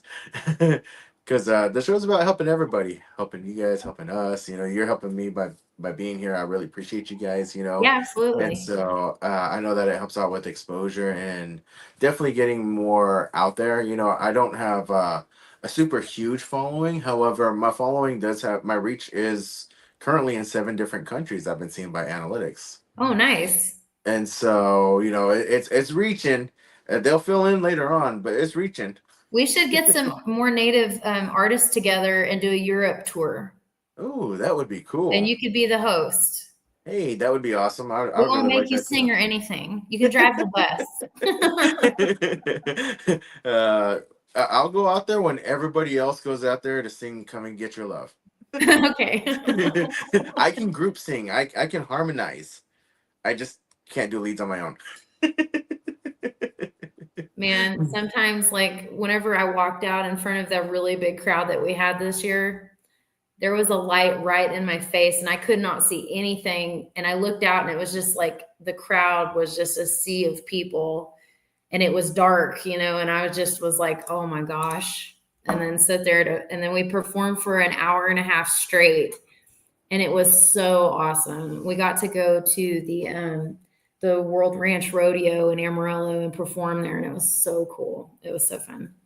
Oh, that is awesome. Yeah, it was That is very really cool. special moment. I know for me, I'd be like this. Oh yeah, I was. After I got off the stage, I started losing my voice a little bit, and I told my husband, I was like, "Man, I'm glad that's over. I could have probably not lasted another song or two. I'd have been wiped out, you know." Because we usually take a little break, and we didn't. So, that is cool. anyway, I powered through it for sure. You are very brave. Takes a lot of nerve. I know that.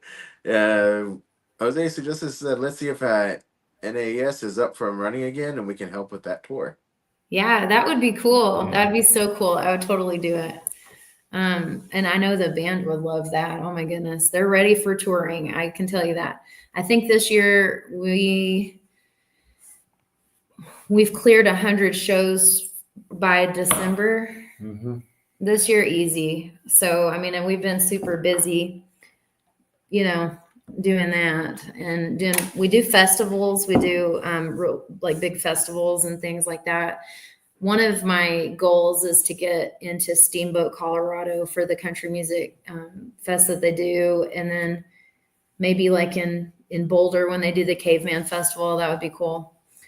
We actually were supposed to do the Americana Fest in Colorado, but we were already booked. It's booking so hard because a lot of venues will contact them. They're like, we're booked for the year already. And then other ones are like, oh, we're not booking that far out. Yeah. And then you call them back a month later and like, oh, we're all booked up. So I'm like, that's not going to happen again. I'm just going to book us as much as I can for the year, as quick as possible. That way I know that. And then I get venues calls like, man, we really wanted to get you. I'm like, sorry, we're full, you know? It's definitely hit or miss. I just seen that Jose said, have you ever done music videos? Oh, yeah, so we have yes, one. We have one music video right now and it's on YouTube and it's on Vivo. Mm-hmm. And it's also on the Texas Country Music Channel. Texas Country Music Network. So if you and it's an app on Roku. Yes, if you have a Roku TV or Apple TV. Yeah. It's on there and it's all like country music videos and stuff. Yeah, we're on there. And I'm trying to think where else. On the apps on your TV, we're also on iHeartRadio. app on your TV. You just punch in our name on there. Yeah. So yeah, I would like to do more music videos.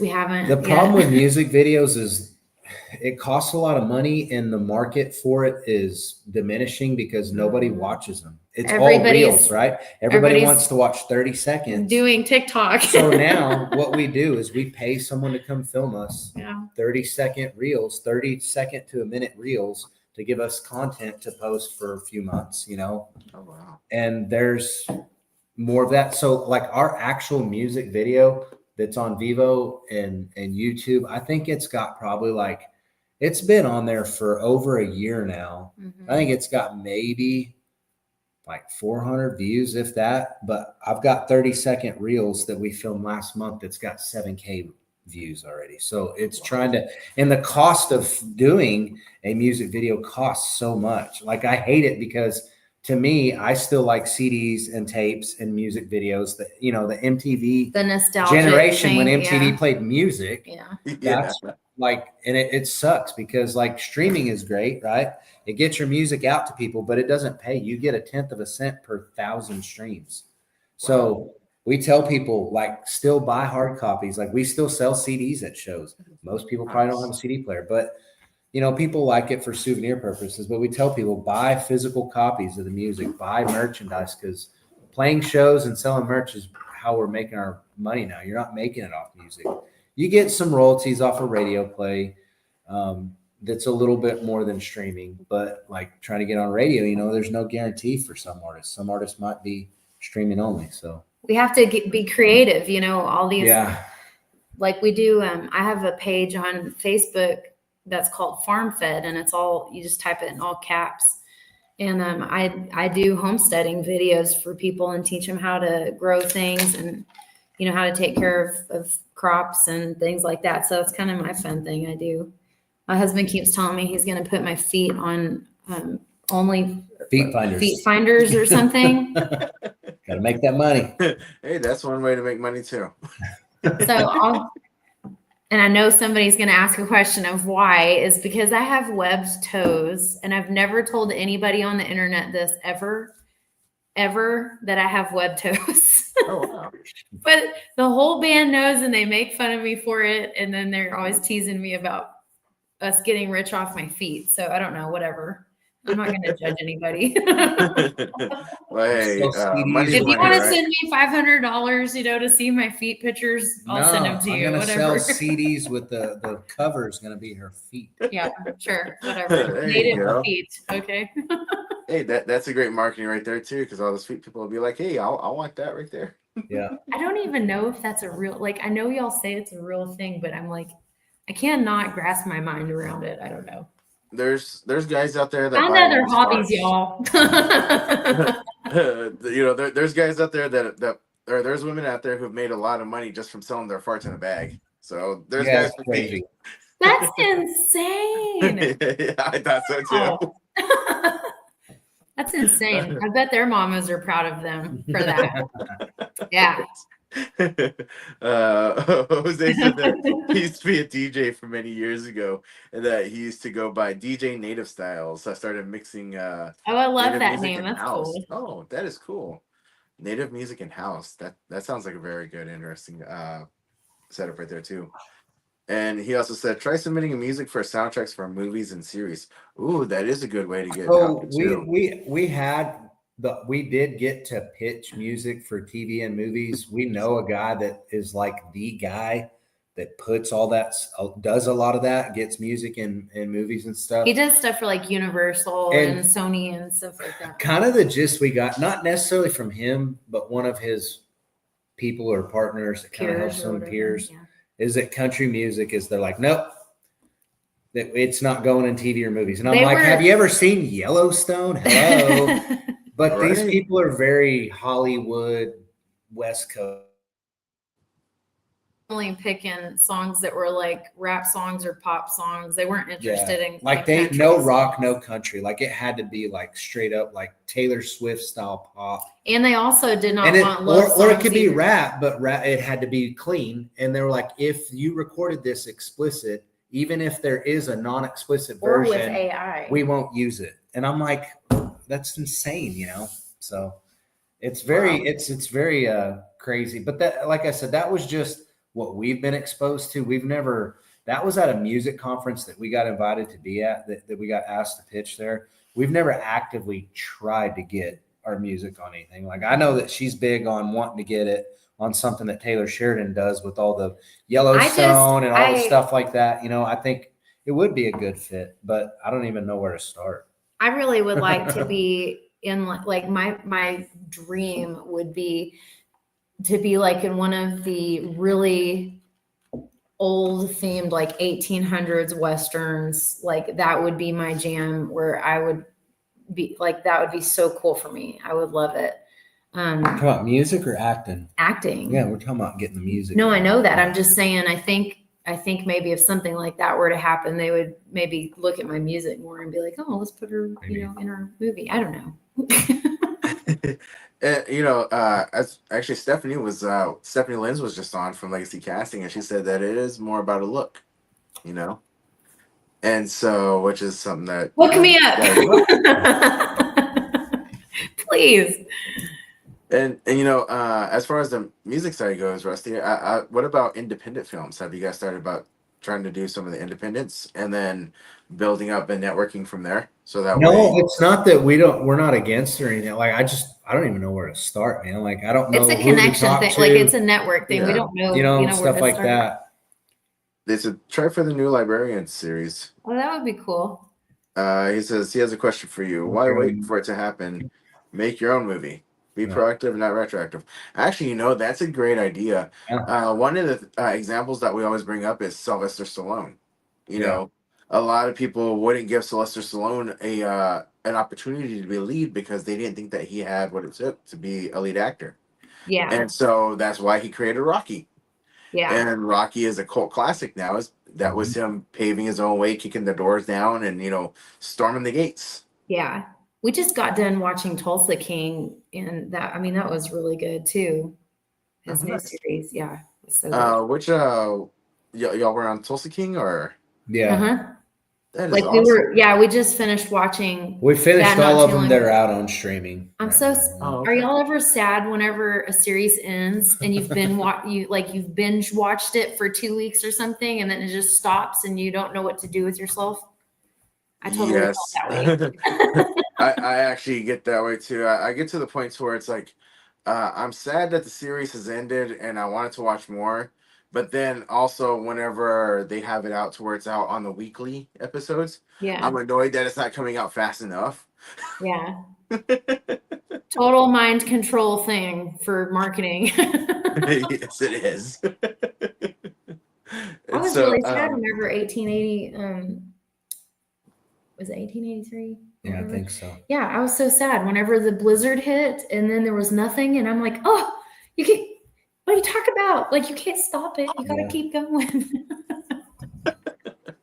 No, for sure. And that's the thing is that the cliffhangers bring you back for the next season. However, sometimes the writers change, and the next thing that cliffhanger is just left out there on its own. Yeah. And so, let me see. If I had the budget to do my own movie, I'd totally do it. Yeah, that's what I was going to say. It's not that we're against that. It's just the cost. And if you and I'm comparing this to music, I can only imagine what it would cost to make a movie. Just to give you, for example, right? We typically don't record in Nashville because it costs so much money for music. We do it in Texas. We're only going to Nashville because we've been given an opportunity where this recording studio really wants us there and they're working with us, right? So typically, like, to do a full album in Nashville's like close to $50,000, and then like to do like just a single is like anywhere from $5,000 to $6,000. So I can't imagine what it would cost to make a movie, right? Like, it's probably crazy, but we're definitely would be interested in it. I would totally do a movie. Yeah, that would be good to get like a script together and a pitch deck. Yeah. You know, and have somebody else finance it for you. that's usually how it goes. Is submitting things that are getting things together. I have a couple of friends that are writers. Some of them are actually very well known writers. Like Troy. Troy was doing a lot of interviews before COVID. He had a movie that was supposed to be in it into a movie, and he's got actually about 5 different scripts, and he's got some pretty major backers behind him.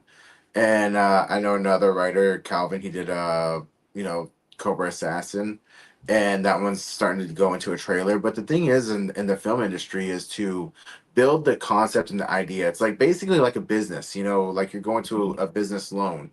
You write down your business plan. You write down the movie. You have the script. You have the concept and everything. And sometimes you just put together a quick pitch deck or a sample trailer to give them an idea of what it could be, Yeah. and then somebody else comes in and they finance it and they make their money on the back end. And so that's usually how it goes on that. Is it's leveraging who as well as some stuff about how bringing somebody in like Jose. Jose, this gentleman has possible connections for people to talk to, such as you guys, who could develop films. Can't promise what to say, Yeah, but it's definitely worth a shot. And not only that, his interested about talking about making a movie. I'd be interested in doing that as well too. yeah, absolutely. Helping out.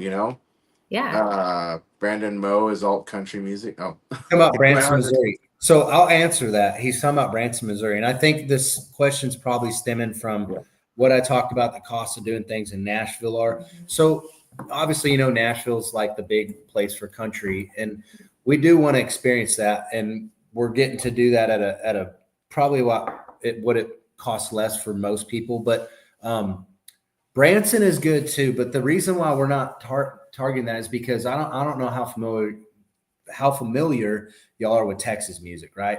Texas is its own entity when it comes to music, and you can purely live in Texas, record, produce, make music, and tour in Texas and make 100% living off of it. Yeah. However, we want to go everywhere, right? Yeah. But you'll hear, if you talk to Texans, they'll tell you we have Texas country, and they're like, "Well, what's that? How's that different from Nashville?" It's independent. We're not on record labels. We do our own publishing. We have our own publishing company for writing songs. Right? Mihm Ranch Records. Mihm Ranch Records. Nice. And it's completely free of that, corporatized Nashville type, hey, you work for us, you're going to sing this type of music, this song. That's but Nashville does have some of the best recording places, but Texas does too. So talking about Branson is kind of where, I want to say this and be rude. Yes, we would love to play in Branson. You get stuck playing there, Branson's maybe? where people go to retire when they're not making it in Nashville anymore. Yeah. Vegas. Vegas. Same thing. It's like right? Elvis in Vegas thing. Yes. So Louisiana, right?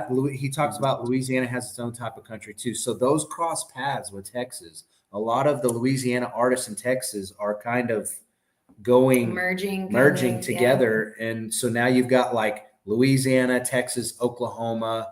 You're starting to see Georgia and a little bit of New Mexico are all kind of getting in that, what they call the red dirt country scene, right? Yeah. Okay. And then also Pat Weston said it's not corporate. That's why, Texas rather than corporate country. Yeah. And that makes sense. I know that it can be very expensive. I had a friend that used to live here in Arlington, and he started doing music. He moved out to Nashville. Yeah. And so I guess a lot of Texas artists do that, and then they end up coming back to Texas, right? And it's just you kind of try to experience it all, right? But you learn real quick that Texas is self-sufficient, even with music. I mean, our government has a department called the Texas Music Department. In Austin. They're paid government employees. And if you live in the city of Austin and you're a musician, the government will give you insurance. Like health for insurance. Free. Health insurance. Yeah. Yeah. But I don't want to live in Austin, so. I don't want to live in Austin either. I don't blame you. Yeah. I don't mind Austin. It was all right, but I've been seeing some crazy videos come out of Austin as well. Yeah. Yeah. And, I'm not about that life. And the traffic's insane over there. We're based out of Amarillo, Jose. Jose asked where we're based out of. Amarillo, Texas Panhandle. Okay. And now I always say, because I go down to San Antonio to film sometimes, right? And I always say the longest part of that journey to San Antonio is Austin. Yeah. And sometimes the longest journey to Austin is Austin. Houston's the same way. I'm originally from Houston, right? So you can spend an hour driving from Houston to Houston, easy. Oh, That's nice. That's what I love about where we live is since we do live in the country, if I want to go to town to the store, it's only, within 10 minutes away and there's no traffic and everything's very easy and accessible. So I like having that. He said, is Austin city limits still being recorded and broadcasting? I don't know. I know a few years ago it was because it would still come on, like if you had cable, it would come on CBS or PBS, I think. I love PBS. Yeah, that's who shows that. I love PBS. But They're the best. we don't have cable anymore, so I have no idea. Yeah. PBS has an app now on your TV. Yeah. I want to say I think it still is Austin City, and that would be something we'd be willing to do. I haven't reached out. We haven't broke into Austin yet. We just played. What was that town not far from San Antonio we played in? We're reaching that far south. We played in Houston, but it started with an M. The problem with Austin is it's fluctuated with musicians. So a lot of musicians told us don't even come here because they don't pay well. Like it's not they're pretty much getting people to play for free even. Like in Austin, because it's so or we've had friends tell us they were in Austin and they came up here for shows and they were only paid, $50 or $100 to do a show. So it's not worth us driving down there for that, But we would definitely try Austin city limits for sure. Actually, I went to a show not so long ago and made some good connections. Some people that would be good to network with would be like Chris Detroit, the Southbound Twins. I don't know if you've met any of them. I went to a show for the Cowboy Cumbia tour, and that sounds fun. It was. Mandy Red was there, DJ Kane, so was Frankie Boy. He was on the drums. They were two of the original Cumbia Kings, and then of course Chris Detroit, Tony King was there, Adrian Garza, and the Southbound Twins. And Southbound Twins are actually out of Houston as well. Cool. But they live in Venus now. But their next show is down in San Padre Island.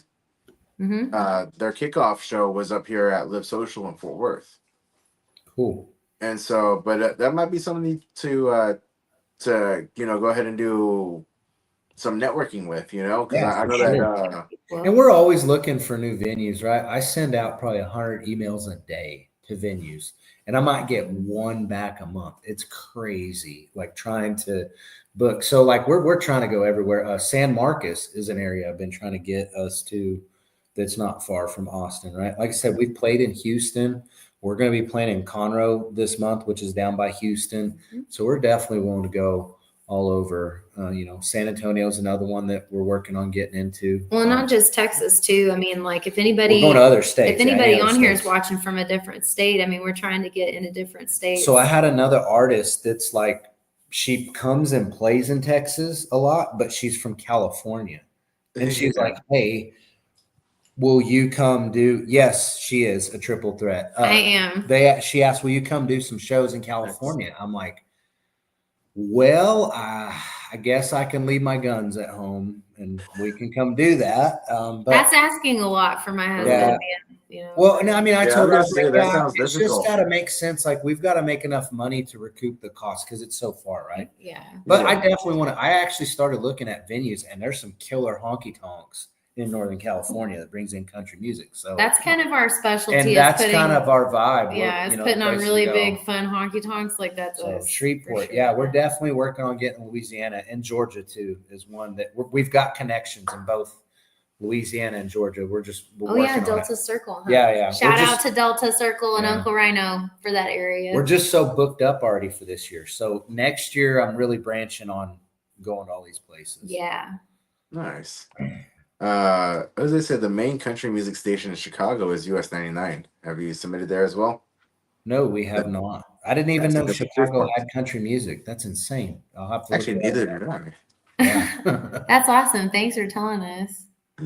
Oh yeah, Jose's been So in I there. want to listening. address the Jose said about the triple threat thing. I seen on there. Okay. So my background is actually in modeling originally. I was a model for 7 years, and I am 5'4" or 5'5". So I did like catalog pictures, but never was going to be a runway model. I was not tall enough. So Foot model. Yeah, my husband wants me to be a foot model. I quit. So yeah, but that's actually my background. It started in modeling. I was a model in Amarillo, Texas for several years. And then I never got outside this area. And then I took some acting in my modeling classes, and then I had tried out for American Idol a couple of times, like for American Idol and The Voice, and I didn't make it to any of those. And so, which I was super disappointed, because like after I got there, I realized kind of what a joke it was and not even a serious thing. So I was kind of disheartened a little bit that that's what it was, but it all worked out because I was used elsewhere, you know, and doing great things. So it was no big deal, you know, after the fact. But I would love to do music videos, acting. I mean, I would do anything. I also can sing in Spanish too, a little. So We do La Bamba on our set list. and I know some Selena songs, you know, but yeah, I would love to, if we could. Was it Jose that said something about movies for Civil War or a country? Yes, actually, he said that. Let me see. He had an idea. Yeah, I would totally do either of those. Like that would be super cool. I would totally do it. Jose just asked, have you spoken to the Indians magazine? No, we haven't. I did submit to Cowboys and Indians magazine, but I never heard anything back. So I'll have to look into that one. Okay. And something else too that I would love to do is, she is in some magazines though. You're in the Texas music, Texas country music magazine. Yeah. Yes, I did get in that one this year. One thing I would really love to do that I've been thinking about here lately is partnering with any indigenous dressmakers that do, you know, like I can't think of what her name is, but she does like runway shows in Canada and stuff. And she's Janet Johnson. Who is it? Danny Johnson. Janet, you can talk to Janet Johnson. She's a model that she partners with. She does a lot of Native American runway stuff. Okay. Well, that's something I would love to do, would be, you know, to work with a clothing company as a sponsor, because I don't have any sponsors. Yeah. So that's one thing. We are looking for sponsors. It's a twofold thing, right? We're looking for items and monetization to help us tour. Yeah. Like clothing for her, like not me so much, but like for her, we're looking at clothing companies. I would really love to work with like, you know how Native women have different makeup companies and things like that, and clothing and, you know, or whatever travel stuff, or like Pendleton type of blankets or whatever. I mean, obviously I would do that. With the boys, we can throw a black t-shirt on and everything's fine. Women need more, right? So not that they need it, but that's how they live their life. Right? I am the flashy one in the group. So and the drummer, we're always looking for stuff like that, like sponsors, as far as items like clothing, makeup, but we're also needing a van and a trailer. Yeah. So we're looking for those items. And then we're also looking for angel investors for monetization, for recording music and paying for touring. Yeah, I mean, not full cost, just anything. Yeah, you know, we're needing sponsors or angel investors. Because for a lot of people that don't know about the music industry, it costs money to do this, a lot, and so I'm gonna bring that up too. Yeah, I feel like the cost to do everything is more than we always get paid. So you're Yeah. constantly in the red all the time. And it's like, oh, you get it back on taxes. Yeah, but I need that money now because I can't get to the next show because I need gas money, or whatever. Yeah. So, Yeah. No, I totally get that. And that was actually what I was going to bring up too, because I did hear about that whenever you go on tour, it's out of your own pocket. Oh, yeah. Yeah, if you're you know. not on a big record label. So here's something I was talking And about. I'm an independent artist, we're so independent. I'm not on a label. So I was talking about Nashville earlier, right? That's where all the big record execs are. If you get on a record label, they will fully pay for your tour. And then guess what? You pay them back in interest when it's done. And those are things like hidden things Chargebacks that they don't too. tell you. That's why we're like, we're not signing a deal. I mean, we would, if it made sense, if everything was right, but that's the kind of stuff they do. And then you always hear about like, oh, whatever happened to so-and-so from the 90s? They were huge. And then that's what happened. They got huge. And they're like, how are they not rich? They got charged like because their $200,000 label back paid for all this stuff. And then they like, oh, now you're working for free because we're collecting all your money. Mm-hmm.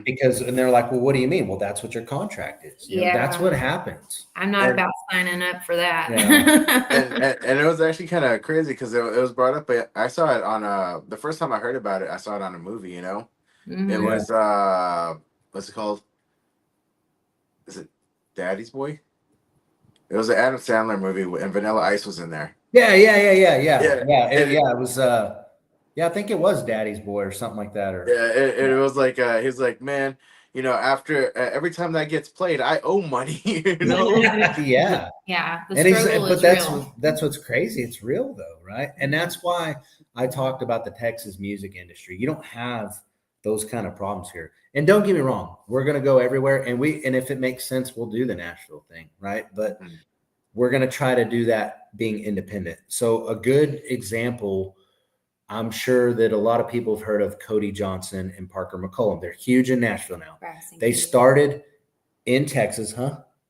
Oh, and Braxton Keith is another one. They started Texas, independent, made their way, and got huge. And then Nashville's like, we want you. And they're like, okay, if you want me, here's my terms here. This is what you're going to do. And this is how you're going to do it. Or I'll keep going on about my business because I'm doing just fine without you. Yeah. And so you're starting to see that kind of take place, which is good. It's almost like they're the forefathers of getting people, you know, like that to have their own terms, right? Yeah. So I read, have you spoken to the USO? I got a funny story about this. My husband said I'm not allowed on USO tour. So ask him why. Okay, Jose, you being an Army veteran, thank you for your service. I'm a Marine veteran. Think about this. You're out on deployment. It's a bunch of 19-year-old men that are like dogs that have been in cages and they only get let out for war, and they bring some entertainment over and it's a smoking hot female. How's that going to work out for us? Kind of like Jim Carrey. And these guys haven't seen a woman in like, months. Kind of like Jim Carrey in The Mask, right? We're not against it. I just told her that as a joke. As far as like USO tour, I would totally do it because I think that the guys would love it. I think it would be we fun. could do it. I just told her my stipulations. I'm not going back to Iraq. Sorry, I'll go to Japan and places like that, But I would totally do USO tour. I can't. For me, I can't willingly go to the Middle East without grenades and firearms on me. So I'm not going back. That's why you have bodyguards. I've been bodyguard for years too. Yeah, they I don't know. My husband originally started out as my bodyguard. Yeah. So we kind of pulled he got promoted. Bodyguard. Yeah, I've been a bodyguard too. I owned a force protection company and have done martial arts and, like I said, Marine Corps stuff. We're not against USO tour. It's just, I don't know. We've not really pursued it a whole lot, right? Usually, honestly, they look for what USO kind of brings in bigger names, really. So it's not something we've really tried for yet. We could. We will, probably. It would be interesting just to see what happens. You also said try country radio stations on universities. Yes, there are actually quite a bit of universities playing our stuff. Yeah, they are playing our stuff. And he also said that he met Vanilla Ice. Yeah. Now, a little while back, Jose actually brought something up. Hold on, let me see. There we go. He says, "Give me an idea. Hey, little dog, let's make a series called Native Voice, a native talent search." I actually love that idea. There you go. It's like American Idol, but native kind. I love it. Can I be 'Cause a there's judge? right? I think that would be great. I would totally be a judge with you guys. I'd sit in between you guys and we'll just have fun. And people would love that. That would be so fun. That's a great idea. And it's I think that would be great too. that's I'm actually working on writing a series where we do skits, and it's actually gonna be a little bit kind of like I guess if you were to pick a style, it would be kind of like Key and Peele, where we have the main show where we're standing up, and it was gonna be me and my buddy Daniel Warrior, and we're gonna be putting little skits together. So I've been working on writing a whole lot of those, and we're gonna test freedom of speech. But it's gonna be in a good way. the limits. Hey, if you want to We gotta test push that, the I'm your limits a little guy. bit. I could do some talking. He's definitely the guy. I have no filter. He's not allowed to be my PR person at all. But I am her PR person, though.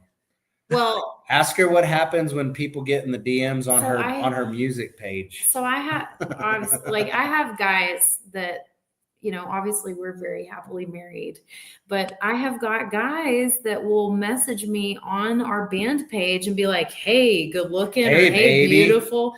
And so my husband will answer them back because those messages all go to him. I don't even see them half. Yeah. And so he'll just say nope or whatever, but we have a joke, that he's gonna start showing everybody his butt. Yeah, I'm gonna Like, send. I he's said I'm gonna gonna send send butt butthole pictures to him. I don't think you say Yeah. Okay, I don't Yeah. know. So, I'm sorry, I don't know if you say It's that. not a cuss word. Well, it's not very nice. I actually like that. I mean, that's hilarious. But I actually like that Jose brought this up right here. Look up the late Charlie Hill for Native comedy. Actually, I made one of his bits into a commercial, and it's gonna be dedicated to Charlie Hill. It's gonna be our first I bit know. on I've the seen show. him just pass away. That sucks so bad. And right at the end, I'm gonna put because it's gonna be probably the first skit that I put on there, and it's Yeah. gonna be done as like almost like as a sponsor. It's a fake sponsor commercial Yeah. ad, and it's gonna be based on one of his bits that I just absolutely just thought was hilarious. Yeah, he and was so and so I'm gonna I have that, and I have a little tribute at the end that I'm gonna put up there for him, just Yeah. as part of our first one's kind of. Because he was one of the first ones of the indigenous comedians to make it up there. He was on the Richard Yeah. Pryor show. Yeah. And so If I definitely. could be anything other than a singer, that's what I would do. Is I would be like, I'd do comedy or be an actress. I love comedy. Comedy's fun. And actually, I've been having other people like Ronnie Hummel was telling me that I should get on TikTok and all that and do some little comedy bits, which I have some that I've been wanting to do. It's just been getting the time to record it versus work, and I work outside, so it's hot. Yeah, I hear you. I do too. So does my husband. Do y'all like sci-fi? Jose asked. Yes, I am a sci-fi nerd. I love sci-fi stuff. She says that, but she'd never seen any of the Star Wars. Like I had to make her watch them. I watch stuff like all the timepiece series and things like that, like Vikings or. That's not sci-fi. Yes, it is a sci-fi. No, kind of. I not mean, it's really. like the fantasy type of. That's like Dungeons and Dragons. That's not sci-fi. It's different. I think they consider it sci-fi kind of. It's fantasy. Fantasy. Fantasy. Okay, well, I like Okay. fantasy stuff. Or It's all right. Me too. I was a D&D player. I was a D&D player in high school, and I had my own character, and I also played. I actually updated to a different one in high school. I think it was called Werewolf Apocalypse. Played that as well. And so I guess that's what helped out with being an actor, because sometimes we'd act in our characters, Yeah. I guess Jose wants to tell us a joke. What do you call a Native American with a tomahawk? Are we talking a tomahawk or a tomahawk steak? I haven't eaten dinner yet, so I don't know. What is it, Jose? What's the answer? I don't know. I haven't eaten dinner either. So you brought up tomahawk steak. That sounds delicious. Doesn't that sound so good? Yes. I'm slowly writing a book leading to possible scripts for a native sci-fi series. I guess there was no answer to that. But that'd be Hungry? Is that the answer? cool. Well, probably. Oh, I know what it is. Parent-teacher conference day. Parent-teacher conference day. There you go. Absolutely. Bob's teacher.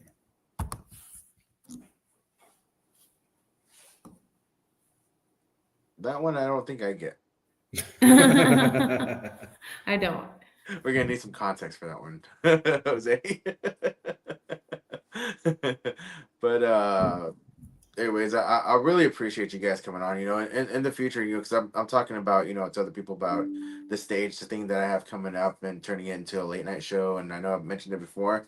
You know, I would love to, whenever we get that going on, you know, of course, have you guys in for a full interview on the stage, but also, you know, probably at the very end, you know, because I want to feature Texas talent, you know, Yeah. on the Absolutely. show. And so I think that y'all would be wonderful as, you know, one of my first guests whenever that happens. Yeah, That'd be awesome. awesome. That'd be cool. We love doing podcasts. They're fun. I think this is one of my favorite parts of this job because we get to actually like visit with people and, you know, interact with people more. I feel like when we're on stage, we do interact with people, but more on a personal, you know, level with the chats and things like that. Oh, okay. Oh wow. Decapitated her husband's other head and drove off with it. Oh, Dude, this Yeah, that was lady on is the like news. savage. I like her. If you notice, kind of You have Rusty kind not of turned off had to a the bad side for a day second till there. you've had one of her bad days, okay? Right? Yeah, that's that's a bad day altogether. Yeah, it is. That's like a whole movie right there. Right? There's probably a movie about Netflix or something, I imagine. There probably is. I wouldn't That's what mind. we need. We need a series on Netflix, you know, or something like that, or on Prime.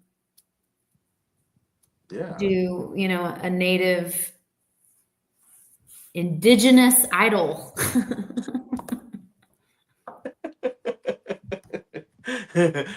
Well, that would be great. It'd be IA.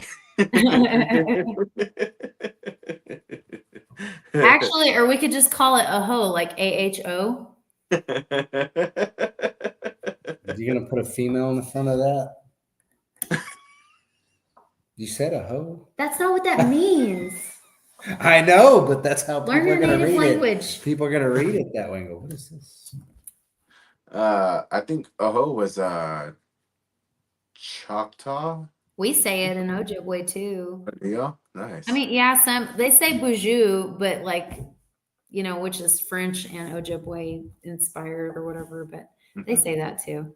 Okay, I know that. I just feel weird when I say it because it does sound like you're saying something bad, and people around you that don't know that, you know, take it the wrong way. Yeah. Like, excuse me, I'm about to talk indigenous to you, except you're going to be offended the whole entire time because you're not going to know what I'm saying. As I said, call it native voice. Yes, native voice. I love it. We should totally do it. Hey, that would be awesome. I would totally be a judge on there, especially with my singing background, because I would, you know, be kind of like the Katy Perry version of it, but Katie Beth version of Katy Perry. There you go. And dang it, I'm not sure if I can pull off being a jerk. No. I'm sure I can. Rusty could do it. He could be Simon. There you go. He'd be like, that was horrible. No. Yeah. I'd probably laugh too much. I'd be like, that was horrible. Be like, take lessons and come back next year. Thank you. Who's next? Right.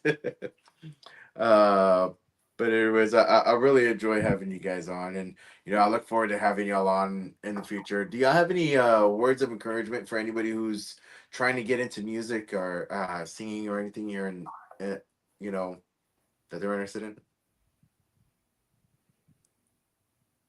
Yes. I feel like everybody's capable of doing music.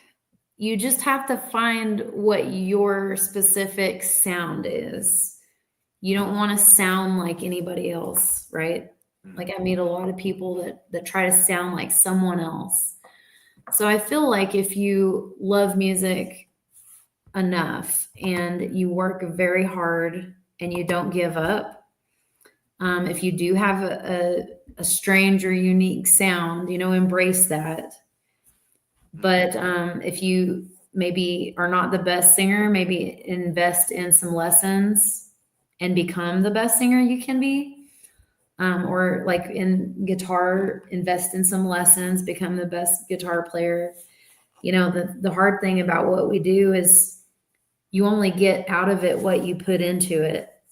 And we work very, very hard to get where we're at and to do what we're doing. If you don't put any work into something that you love, you're kind of just a sitting duck. You're going to sit there and watch the world pass you by and miss out on some great opportunities. So I'm all about jumping on opportunities and doing things. And, but you can do it.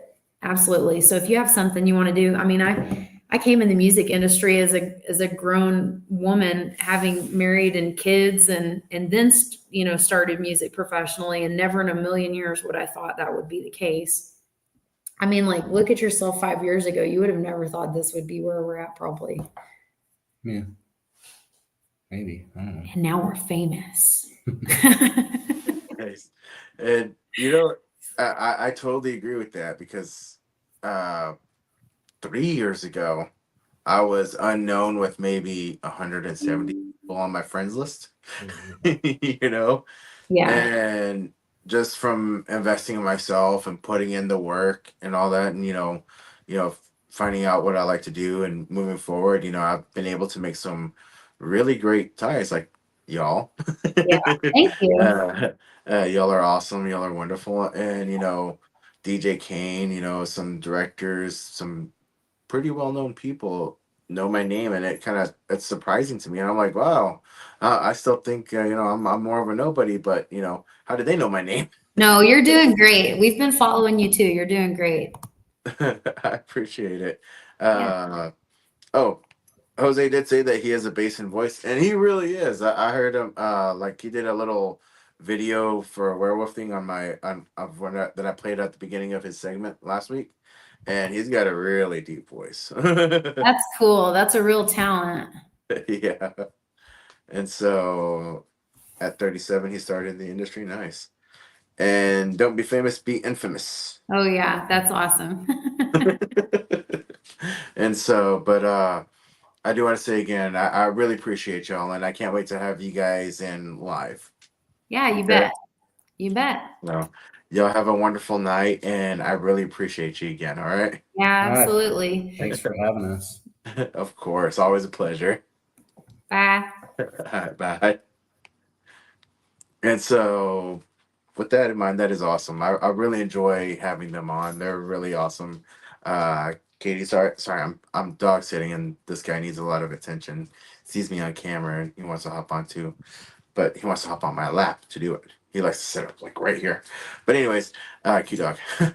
But I really enjoy this. I really enjoy how the show is going. I never really saw myself doing podcasts, just like I never really saw myself doing acting, even though I did it a little bit in high school. And whenever we were going to another place with me and my family, I did write a lot of plays and acted in some of them. Yeah. I am a leader. Yeah, Jesse's the leader. That's funny. Cause at school. No, I'm trying to talk about Jesse, not just Jasmine. We really have no one to play with at school. So So Jesse's a leader. Everybody still talks about Jesse to this day, thinking it was funny. True, really true. They all like Jesse. They thought it was funny as hell when he was fighting the teacher. That's actually really, really funny. They all followed him. When he left, they all calmed down. Yeah, they all talked about him. They don't talk about him, you know. They still talk about him.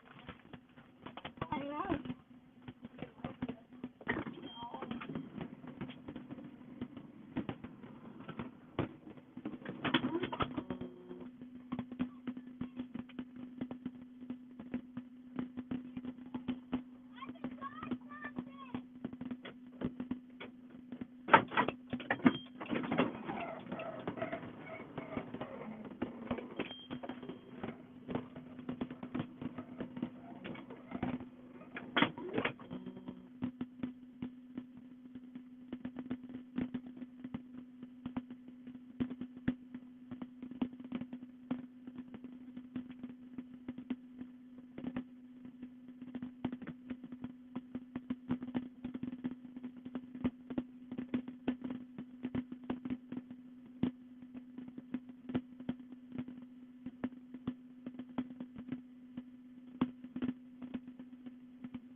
I'm Show Lewis, Michael Joe, and we're Southbound Twins. Southbound Twins, nice, man. Now, how long have you guys been doing music? Man, we've been doing music, man, since we were kids. But country music, we started in 2024, man. We put out a single, Middle of Nowhere. Y'all check it out on all platforms. Check out the music video on YouTube. But we put out the single, Middle of Nowhere, man, and it just blew up. And, man, it kind of just thrust us all the way into country music, man. That is awesome. Now, are y'all brothers or? We're twins. We're actual twins, fraternal twins. One brother. Man, that is awesome. I thought I seen double for a second there. No. I ain't even started yet. No.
Little Dog, and that is for this right here.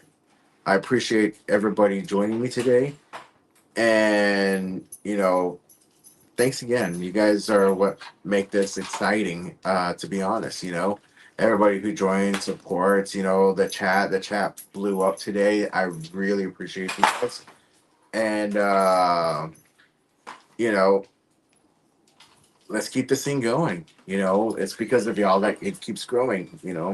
I'm just a face and a voice. So y'all are out there. Y'all are making it very interesting. And I thank every one of you guys for that.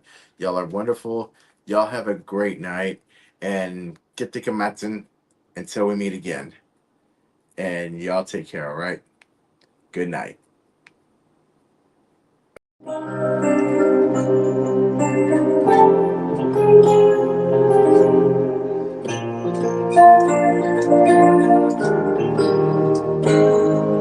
Si fuiste mal con mi corazón y ya ahora vienes a buscarme.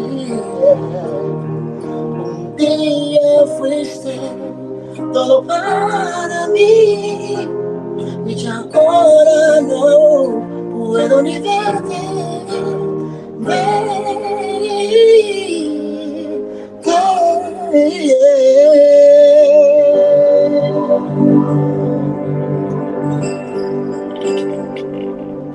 Yeah, something like that.